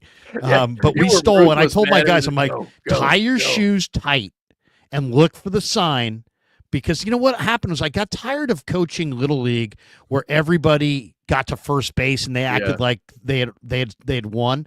And I'm like, look, you don't win until you score. So don't be happy when you're on first base. Be happy when you score. So everybody, we're going to steal bases. We're taking extra bases. I'll never get mad if you guys get thrown out, but we're going to run, and we're going to run a lot. So, and I remember I had some kind of heavy set kids on the team, and they were like, didn't want to run at first, and then their parents by the end of the year, like, you made Jimmy run more this year than his last 3 coaches have ever made Jimmy run. I'm like, well, you know what? Quit eating quarter pounders and let's go. Yeah, Jimmy needs to run, but you know what? So do I. So Jimmy and I can run together. So there you go. All right, man. All right, that does it. What is Todd K's got another one here? Let me see. Todd K. He's giving you $100 a shot. What's he doing? Drinking? He has given me $100 before. He said, Todd K, when Larry started with the other two, he said, true story. The other two being Dan Coach Emilio and Ryan Smith. Oh, yeah. And then he says, "Oh God," and everyone says, "Oh, on God, I did." And a Dodger fan came in and he. Oh, you're backed saying him. you backed the Dodgers fan when they called? He's saying I backed the Dodger fan. Yeah, Ha ha! Wow. Todd K. Wow. Did I really back a Dodger fan over you? I'm not sure that you did, only because I just know that Todd K says my only super chats to Lund is going to be my $200 and $100 super chats. That's beautiful. There Those you go. are beautiful. Yeah. Seriously, nothing will make you feel better about your decision to come over to YouTube than a $200 super chat. I know. I feel like I'm a dancer and I got to do something. You know, I got to do something really big. It's like, oh my gosh, like now we got to go in the back room and I really got to shake it. You know, it's like, last night we got almost 90 supers because we we told people I was going to slam a beer, and then I did. Then we at 50 supers, and then we got to 80, and I slammed a second beer. And I'm thinking to myself, you know, I may just do this regularly. Why? Because I kind of like slamming beers, and I also paying you like to slam beers. I popped in because you had sent me the link, and I was doing a bunch of stuff, and I saw that you already had 4 in there, so I was like, I don't want to overload these guys. And it was the most brilliant thing ever. And I'm watching, and I'm seeing this thing, and you said if we get to 50 of them, right? And I'm sitting around, so I had to watch. I was like, oh, they're at 46. Can they do it? And you kept going, can we do it? I'm like, they're gonna pay him to drink beer. I'm like, this is the greatest job. I thought I had the greatest job.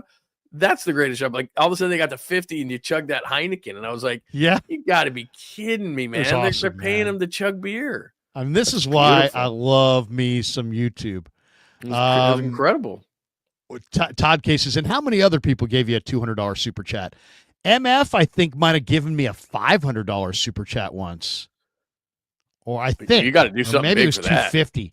Maybe it was Todd K that gave me the $250. Maybe somebody gives you a $500. You got to go to lunch. You got to super serve them, man. You got to do something. I don't mean in a weird way. I'm just saying.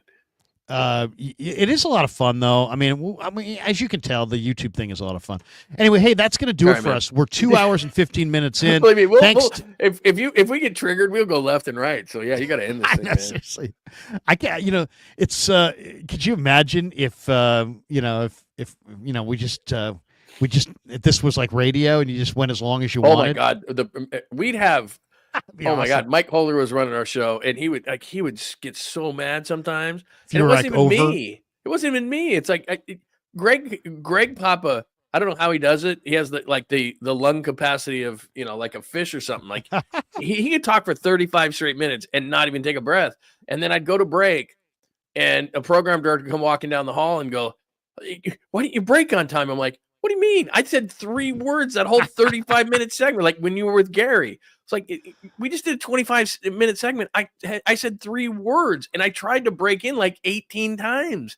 Go talk to him. And the program director's like, "I'm afraid of him. I'm afraid of Gary. I'm afraid of Greg." You talk to him, man. I try to break in, jackass.